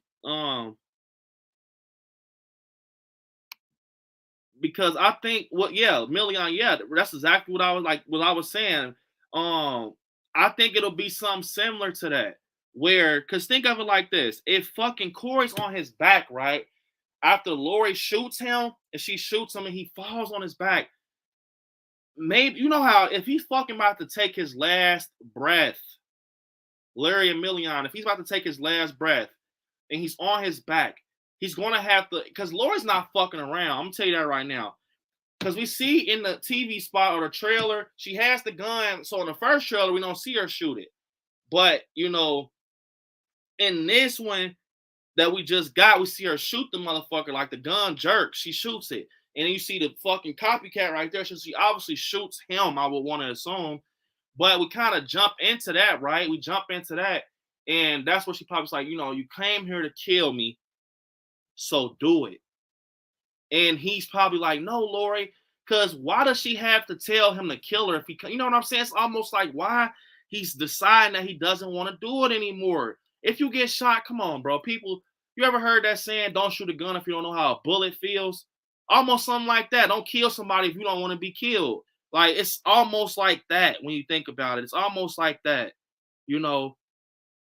I just really think it's going to be something like that where he is the one to reveal how to kill Michael, because he's going to be the one that's been the closest to this man. You know, it all makes sense. Corey's going to help Lori in the end. Comment down below what you guys think about that theory. Corey's going to be the one to help Lori in the end. So we all thinking about, we all are thinking about this, right? We're thinking about basically, you know, they're going to just be bumping heads whole time. Corey's going to be the one to help Lori out of him just about being, you know, about to die. So I think that can be the case of something like that.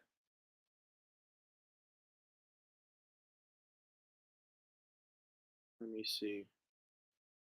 Two boys saying, Brandon, does the other two films set up both Lori and Michael dying? The other two film sets up. Are you saying after it ends?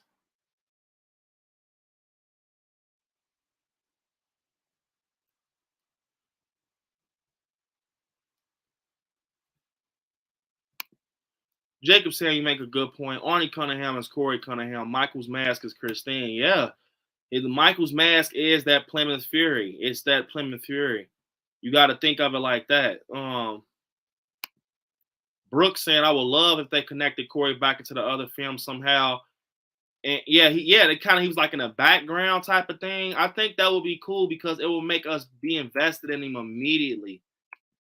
Magacat saying, I have to kill Paul. Gotta run. I have to kill Paul Allen. All right, Magacat, man.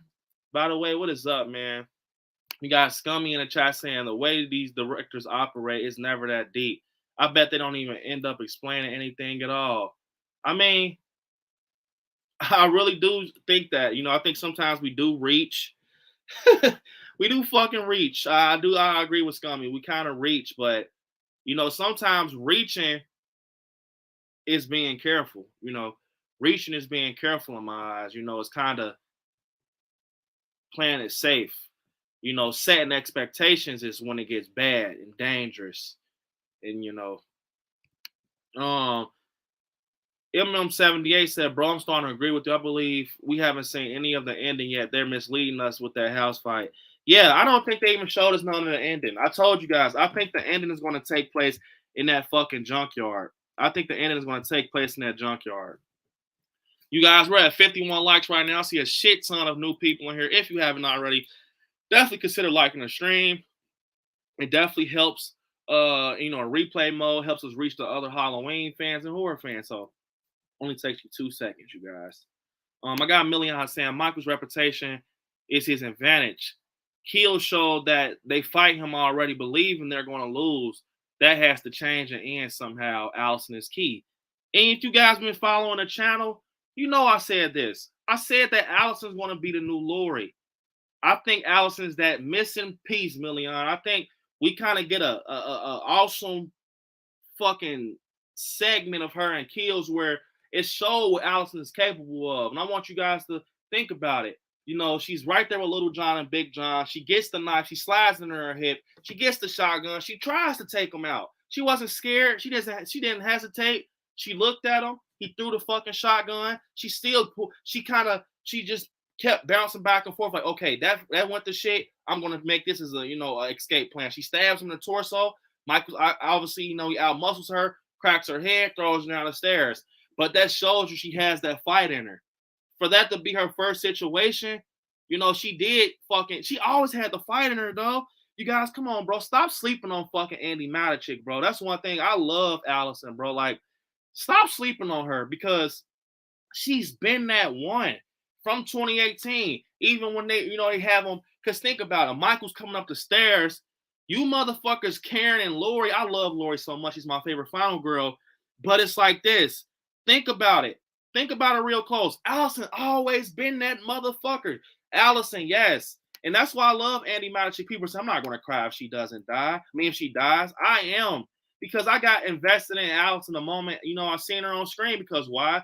She reminds me of a young, Laurie Strode. And I just think, to be honest, what's going to happen is that she's going to pull that shit out the bag. Because think about it. She's always been that motherfucker. Mike was coming up the stairs in 2018. And she's like, you hear Lori like, Allison, Lori, you're the final girl. You're the one that's been fucking with Michael for, so long. And you don't know how to deal with him that much. Karen, you too. Y'all struggling and shit. Allison grabs the knife while fucking Michael's walking up the stairs. She's the one to have the brains to stab his fucking hand, and he falls down. You know what I'm saying? Think of it like that, you guys. She's the one to fucking stab his hand, like slice his hand so he can move his hand back and they can shut the fucking trap. Think about it. She's been that person that had the brains. She's just never had the opportunity. I think that's what it is. Allison's never had the opportunity. I think she tried and kills, but it failed. And a lot of people say, when Allison's like, do it. She's not saying that to Michael Myers. Now, you guys want to learn something new. She's not saying it to Michael Myers when he has the knife to her like this. She's saying it to Karen. She's telling Karen with the pitchfork, now, this is the time. I got him. I have his attention. Fucking come and do it. And they obviously know it's something with the mask or some type of attachment because Karen takes that motherfucker off immediately. She takes stuff immediately like they planted. You know what I'm saying? It's like, it's something like that. You got to really think about it like that. That's why I like Million's comment, because a lot of people are not on that boat with me when I say Allison is that missing piece, because people are like, I don't want Allison to take the last blow. She wasn't in 78, but I'm going to tell you one thing about Allison. She's fucking, she is the one that, how can I put it? All right. She is that one that deserves a blow. Like my guy Jay said, she deserves it because when you think about it, she fucking lost her dad. She lost her mom. She lost her boyfriend. She lost friends. It's just like, you got to think of it like that. You got to think of it like that, So I just think you guys got to kind of look more into it. Two Boys says, Brandon, I meant the way Halloween and Halloween Kills played out. Do they set up for both Lori and Michael dying at ends? I mean, they kind of do, because in 2018, that was, Lori's story. Kills was the town story. Ends is, Michael's story, obviously. It's like they're giving them their flowers separately, but I don't know. It's kind of hard to look at it that way. It's almost like this whole trilogy is more focused on legacy. Like, one word. I think it's just more focused on legacy, in my opinion, Two Boys. I don't think it's like setting them up to die. I think they're going to end this movie off legacy. I think they're going to have kind of end it off legacy and just make it end the way it's supposed to be ended, if that makes sense. Pixie saying, hey, y'all, just popping in for a few minutes. What is up, Pixie? I hope you're doing good. We all love Pixie, you guys. What is up? Call of Duty God said Michael might kill Corey and Lori, and Michael are going to fight at the end. Yeah, I definitely agree. Let me see. Brooks saying, Brandon, did you catch in the behind the scenes video Allison was wearing with Lori Warren 78? It was when JLC was wrapping up filming. No, I did not see that, Brooke. I gotta check that out. I did not peep that. Wow. Cause if that's the case, I really just feel that it's like they're kind of lining it up. They're kind of lining it up for Allison. My guy Larry dropping a link for you guys, to consider becoming a member. If you haven't, definitely consider. I'm about to start dropping some more. I dropped some Conjuring behind the scenes. Probably later tonight when I drop some Halloween Kills behind the scenes. I got some cool stuff. Got Jessica saying, guys, please like the stream. I appreciate it. Picky saying, working Craven, gotta make that money for those movie tickets. That's right. Next week we will all be sitting in those movie theater seats. Pixie said, I think it will be so satisfying to see Michael finally kill Lori. Or either way, I think these endings are going to be fucking crazy and emotional. I think they're all going to be crazy and emotional. Oh man, Pixie saying, I'm not the only one who doesn't like Allison. What? Oh, Pixie, you don't like Allison, man? That is crazy. That is fucking crazy. I mean, it's okay though, Pixie, because I know a lot of people that don't like. I'm just joking with you, but I think Allison's cool though. I think she has that vibe to her, that Lori vibe. Like my guy Jay said, we will forgive you for not liking her, Pixie. Yeah, we will forgive you. It's okay. It is all right. But let me see. Hold up here. Jessica saying, guys, I do have to roll. Like I said, I have the flu and my mares are making me sleepy. So I love you all, even enough that I put my personal IG on here for y'all to hit me up if you need to talk. Definitely, Jessica, we appreciate it. Get some rest and get some rest. Take it hour by hour and fight that shit and pull through. Jessica also saying we are in an awesome family of horror fans and you're always gonna feel welcome coming into the chat. Definitely, Jessica, I agree. I love, my supporters and, just I like Scary Family in general. We just always are here being positive, talking horror, having fun. You guys, we gotta love it. And I just feel like we've created something that is fucking mind blowing. We created something that's fucking mind blowing, and it's just like I look forward to every Thursday and every Tuesday, and just in general, just putting out content for you guys. We reached 4K a few days ago. We're going to celebrate the 4K next Tuesday. So next Tuesday we're going to do a 4K celebration with a Halloween Ends Final Thoughts video. That's going to be fucking crazy. Final thoughts, because after that, think of it like this. I'm gonna say it after I read. Jessica said, she said, Brandon, thanks for making me a Patreon. I appreciate you as well. Now, I already have a notification for the next stream, so I'll catch you then. Peace out. Love y'all. Definitely, Jessica, man, get some rest. It's awesome to have you a part of, I like Scaring and Patreon and just helping me out, Jessica. And you're an awesome moderator, so I appreciate it. Get some rest and a speedy recovery. So I appreciate it. And think about it like this, you guys. After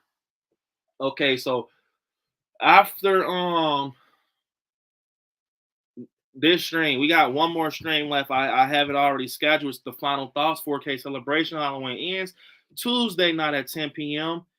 Think of it like this, you guys, and I know it's going to kind of make some of you guys feel emotional, but it's like no more speculating. That's what's so crazy. This was some journey, you guys. Like I remember my first video with this. I mean, not with I've been doing Halloween videos, but with Ends, I remember my first time sharing my thoughts on Ends. And that's why I said, you guys, these last few streams, we're going to have a lot of streams going on afterwards. What we see with our eyeballs, we're going to have a lot of shit. We're going to talk about what we've seen and the vibes we got. We're going to dive deep. No more, because that's what you got to think about. After Tuesday for I Like Scary and Wednesday, because Wednesday we're going to have the watch party. We're going to talk about Ends, obviously, after we watch the double feature. But after those 2 nights, it's no more speculating. It's no more. We're there. It's over with. We're in those seats. We got popcorn. We're watching the movie. We're watching what the fuck we speculated about all year. And that's what's so crazy, man, how quick it came, because there's no more speculating.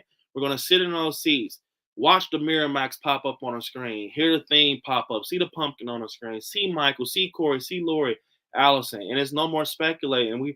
We are here. We're at the beginning, trying to grind it out to the finish line and see if we enjoy this movie we talked about, put on a pedestal. And either way, for me, I'm so much of a Halloween fan that even okay, I'm so much of a Halloween fan, even when Halloween does bullshit, I still love it, you know? I still love it because it's my favorite. I'm always love it no matter what. And it's just like, you know, that's the thing. I'm afraid, because what makes this scary for me is that after this, we don't know what the hell is going to happen. We know Michael can potentially come back. We know he's going to come back. Someone's going to definitely pick up the license. Michael never dies. But it's almost like this one was so perfect. That's what's sad about it. This one was so fucking perfect, the trilogy. David Gordon Green did such a fucking good job. Blumhouse, Danny McBride, you know, John Carpenter, everybody. This is different from Rob Zombie's Halloween. This is different from our franchise with 4, 5, and H2O. Because those don't count. This is a continuance from the original. It's just like, that's just what's going to be crazy about it. It's going to be like, this is the end. And I think people are overlooking the fact that this movie is the end of something that started in 1978. This is the end of that era where Michael's chasing Lori in the house. This is the end where you get Tommy Doyle saying, "You can't go over there. That's the boogeyman." This is the end of Loomis.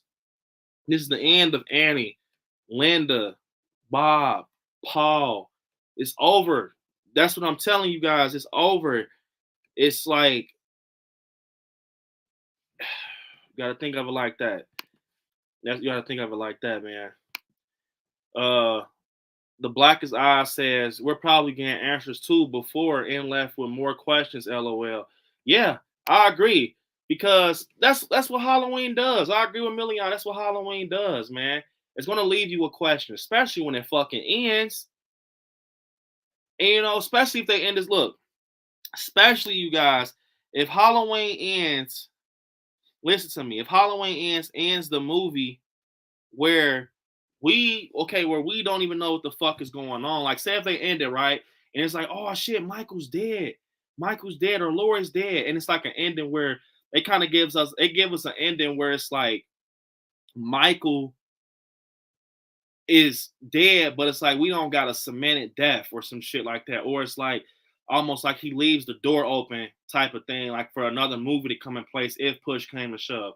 I don't know if they're going to do that, because David Gordon Green, Jason Blum, Blumhouse, they're saying like this is the end of our shit. We don't know about anyone else's. We're not ever coming back to it or whatever. But it's like what John Carpenter said. As long as that money comes in, Michael's going to come back. I actually heard fucking James Drew Courtney out of his own mouth in person, literally fucking just inches away from standing next to him. He says someone had asked him, are we going to see you play Michael again? And his exact words was this. And if James Drew Courtney sees this, I'm pretty sure he agreed, because he know that he said that. He said this out of his own mouth. He said, long as you guys keep cutting that check, I'll keep killing. And Terry's my witness. He said it right there. If you guys keep cutting that check, I'll keep killing. And that's just the truth. I'm not saying there's nothing bad about that, because you got to pay the man. Michael Myers is a huge horror icon. He's the Batman of horror. He's the Superman and Spider-Man of horror. So you're going to have to pay him. You're going to have to make sure he's straight. But it's like, that's the truth. So if this movie blows out of the fucking, it's like we're the ones to decide if we can get some type of, I know the film might not make sense if they bring another one back. That's where it gets sloppy, because say if they try to figure out a way to like bring it back off of like funds and currency and money and shit, that's where shit gets sloppy, because if you got a set ending that you wrote in a book, it's like you don't want to touch some shit and fuck up your ending you had made out. You had it made out to be in the first place. You don't want to do that. So that's just the truth. I think Michael's going to come back regardless, because everyone's going to want to tell their story about Michael. Everybody's going to want to tell, their shit about Michael, in my opinion. So I think that's just the case. That's just the truth. That's the case of everything. And so it's sad though, man. We speculated this long, and now this shit is come to an end, man. We speculated this long, and the shit has come to an end. I can't believe it, to be honest. It's just fucking mind blowing. One sec, you guys.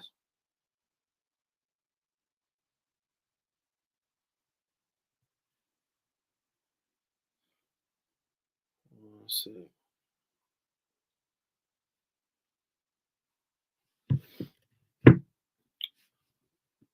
And Million will tell you, man. So Million, it's gonna be next Wednesday. I'm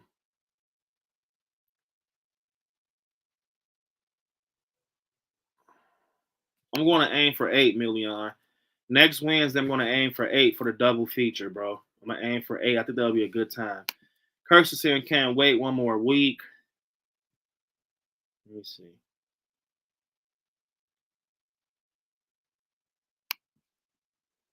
Two boys saying, Brandon, what if Michael was dreaming at the end? He wakes up and then he's in a sanitarium. I will fucking go, because it's an ongoing cycle, man. It will make me go crazy. That's one thing I asked. I asked for the ending to be very convincing. I don't, want the ending to not be convincing, because if it's not convincing to us, and then it's just going to be like, what was the point of doing it? It's going to kind of kill the whole trilogy, if that, makes sense. So.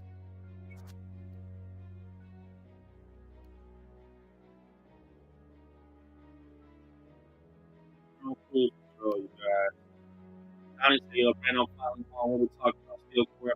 We're just talking about the last film in general. Brooks and until the 50th anniversary. Yeah, I agree, but they're going to bring him back. Now, of course, they're going to bring him back. It's just about I don't know, man. But yeah, Donnie, we're watching. I'm gonna say we're watching. I'm gonna say we're watching. I'm just talking about the ending and everything, man. I'm glad you're home and everything. I'm glad you're home, bro. And it means a lot that you're stopping in with everything going on. Two boys and cost $20 million to make, so they will truck up the loads of cash. You know how much money? So how much do you guys think that they're gonna make off of this? How much money you guys think they're gonna make off Halloween Ends? 2018 broke the door down. I think it was like 200 million or some shit like that. I want to say it was like over 200 million. What do you think? And that's kind of actually OD, because usually horror movies don't even make that much. It's like, I guess because it was Michael Myers' first film back, they did that. So what do you guys think? Yes, next Wednesday, we'll be doing a double feature for 2018 and Kills.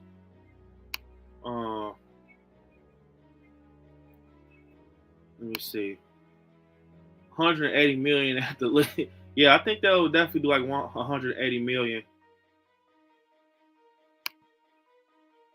I'm good. Am I good? You guys, I see that million. I mean, not million. Henry said my voice was breaking up.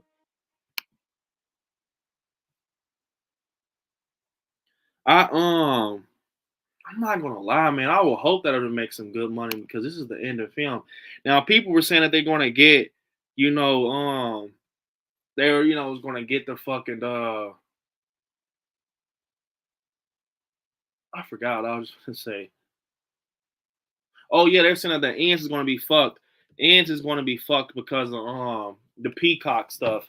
And you gotta think, Halloween 2018 was the only film that wasn't on Peacock out of this trilogy. So, and it overperformed. It definitely overperformed. It overdid itself. Usually movies don't even, do that. I'm gonna be honest, to all you motherfuckers in the chat, supporters, it can be a movie where Michael's fucking riding a horse. And you guys, You guys don't lie to me. It can be when Michael's riding a fucking horse and fucking Allison is a fucking librarian and fucking Michael sweeps the back parking lot with his horse fucking tied up to the gate, and you guys are going to go see it. I'm going to go see it. That can be the whole damn trailer, and we're going to definitely go see it. We're going to definitely go see it. I'm going to just tell you straight up. Because I want to tell you why? We're Halloween fans. We're going to go see it no matter what. We don't care. You know, I mean, the trailer, just look at it. You know, it's just that's how we are. We just going to see it for Michael Myers, for the storyline. You know, we're going to make something out of it. That's just how it is. 2 boys saying that the 50th anniversary book, so 2028 seems about right to reboot. I agree. The 50th anniversary would be probably when they kind of come back with Michael now. I don't know. So if they came back with Michael, how would they? You know, chat, how would they, you know, how would they come back with Michael? Now, only way I could see them coming back is they tried to remake the original, which Rob Zombie, man, you probably scared a lot of people, to be honest. I'm going to be honest. You probably scared a lot of motherfuckers with that remake of 2007's Halloween. I mean, that a reboot of, you know, of 78's Halloween with the, you know, 2007 Halloween. But, I mean, what would be a good way to come back, you know, with Michael Myers? I think, okay, I'm going to be honest. 2 boys, I think if they brought Halloween 3 back, it would be good for fans that are fans of that movie. I don't know if it has a big enough following as Michael Myers.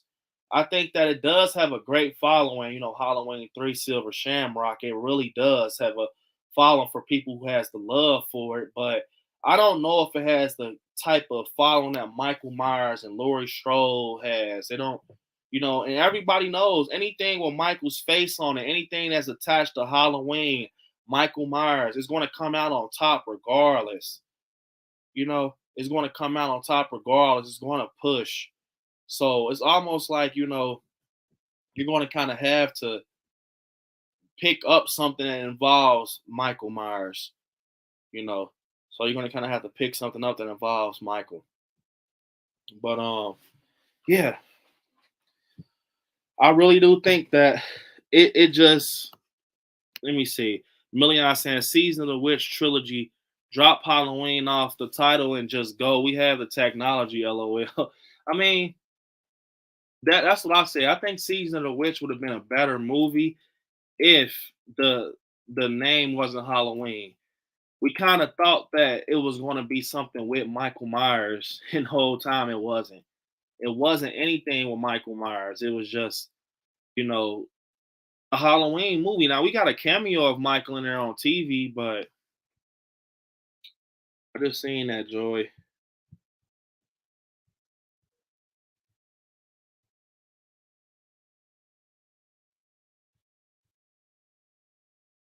Wow, that's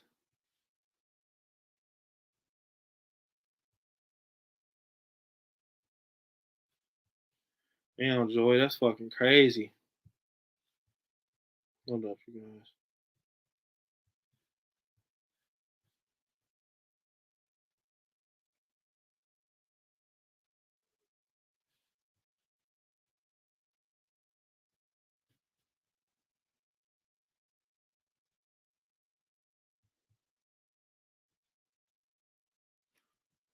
Yeah, I seen that, Joy. Michael looks nice, bro. He looks fucking menacing as hell. I'm not gonna lie, you guys. Though I'm not. It really is gonna be crazy being in that theater, man. Cause it's gonna be like you're going, especially for me, because I speculated the hell out of this, and I still am thinking about shit as we talk, and to know, cause think about it. When we seen 2018, when we seen it, it's like we knew that we had a movie following that. We knew that we had a movie following that. And even with Kills, we knew that we had a movie following that. With this one, we know that it's not. We're not going to have a continuance. We're not going to have something we can go back and speculate on and shit like that. We're not. Michael saying, I hope they do a flashback in 1978 and ends. I think we will get one, especially with Laurie's memoirs, Michael Myers official. I think they're going to definitely. It would be a missed opportunity, in my opinion, if they don't, incorporate some type of flashback for her memoirs. Got my guy Cam in here saying, "What's up, Brandon? Hey, everyone. What is up, Cam? What is up?" No, Halloween Ends is going to hit the box office. Hey, Daniel, man, if that happens, bro, we're definitely getting a Halloween like next year. We're getting a Halloween about next year, man. What if Jamie's wearing a blue shirt was a dream this whole time, and the movie's going to be total different than what we think? What's up, DJ Hefner, man? I think that can be something too. We talked about that, if everything's a dream because it's so perfect, it's so perfect. So that can be a possibility. I think it can really be a possibility where that could be a dream because it's so perfect. It's set up so right and everything. So I don't know, man. I really don't. But you guys, unfortunately, this has to be the end of the stream because I have to get ready for this premiere, the Terrifier premiere, which I'm so excited for. I love Art the Clown. I love it. I love Terrifier. It's a great movie. If you guys haven't checked out Terrifier, I want to check it out. But we had such a good time for episode 8. We had a great time for episode 8, and we did 2 episodes of characters. So Thursday we will do. I'm picking this episode. We will do a Halloween Ends episode. We will do a Halloween Ends episode, you guys. For Thursday, I'm gonna have to do it at the same time at 3:00 because I got. Guess what I have? Guess what I have Thursday, you guys. Guess what the fuck I have? I have my tickets. Halloween Ends. 7:45 in IMAX. That is why Thursday we have to do our shit at 3. So you guys will have the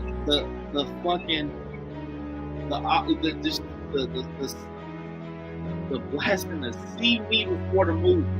I'm going to chill with you guys before the movie, same time at 3 p.m. But after that, we're going to go back to 8 p.m. I'm only doing this because it's getting tight when Halloween ends. But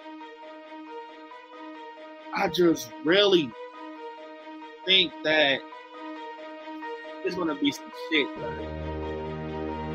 going to be some shit. And I can't wait. Halloween Ends is here next week. This shit is mind blowing.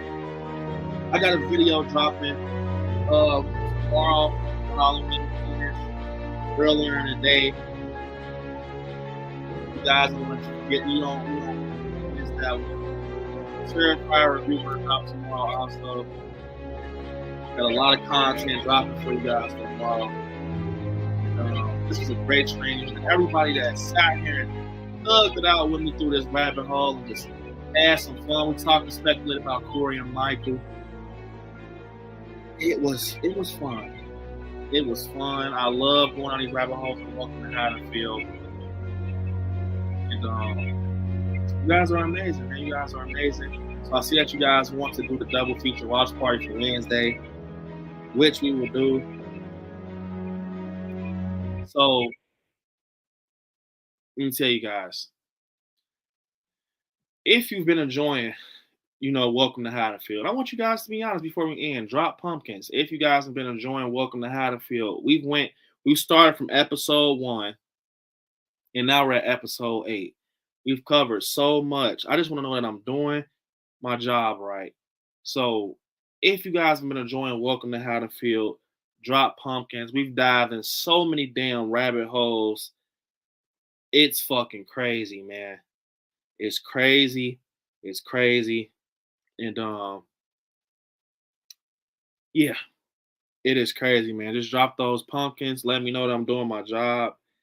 I see you guys dropping those pumpkins. Get your tickets for Halloween Ends, you guys, please. That's all I ask. Get your tickets because it's going to be a party over here on I Like Scary before the movie and after. It's going to be one on Tuesday. It's going to be one on Wednesday. It's going to be one on fucking Thursday.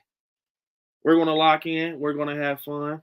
Don't worry about it. This is the place to be. You guys know Michael is the face of the channel. And yeah, you guys. I want to send you guys out, right? So what I want you guys to do, everyone in the chat,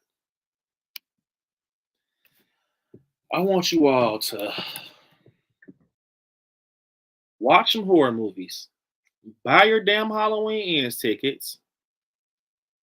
Stay scary out there. I love you all. Until next time, don't forget, I'll have a video dropping for you guys tomorrow. Peace out. I love you guys. Enjoy your day. Do something that's Halloween-y, whatever you want to call it. It's the season. And get your damn Halloween Ends tickets. I love you all. Peace. Till next time.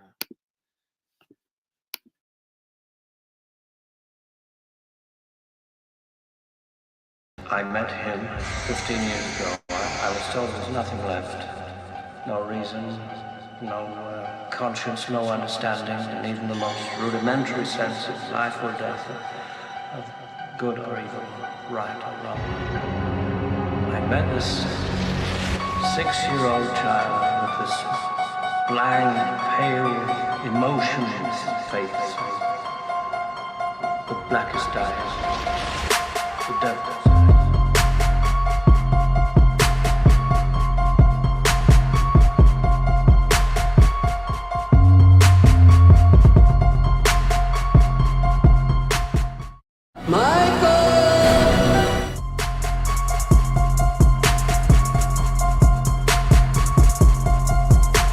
You don't believe in the boogeyman?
I waited for him.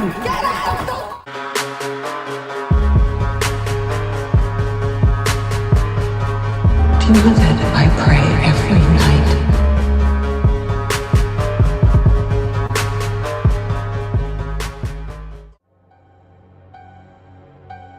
I'm getting motherfucker.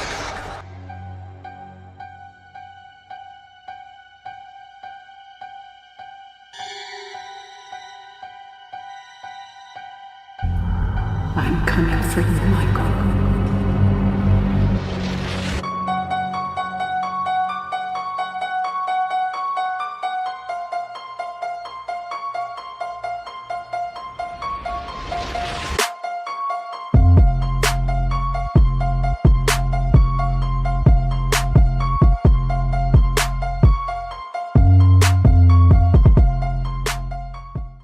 Let him comfort me. Let him take my head as I take his.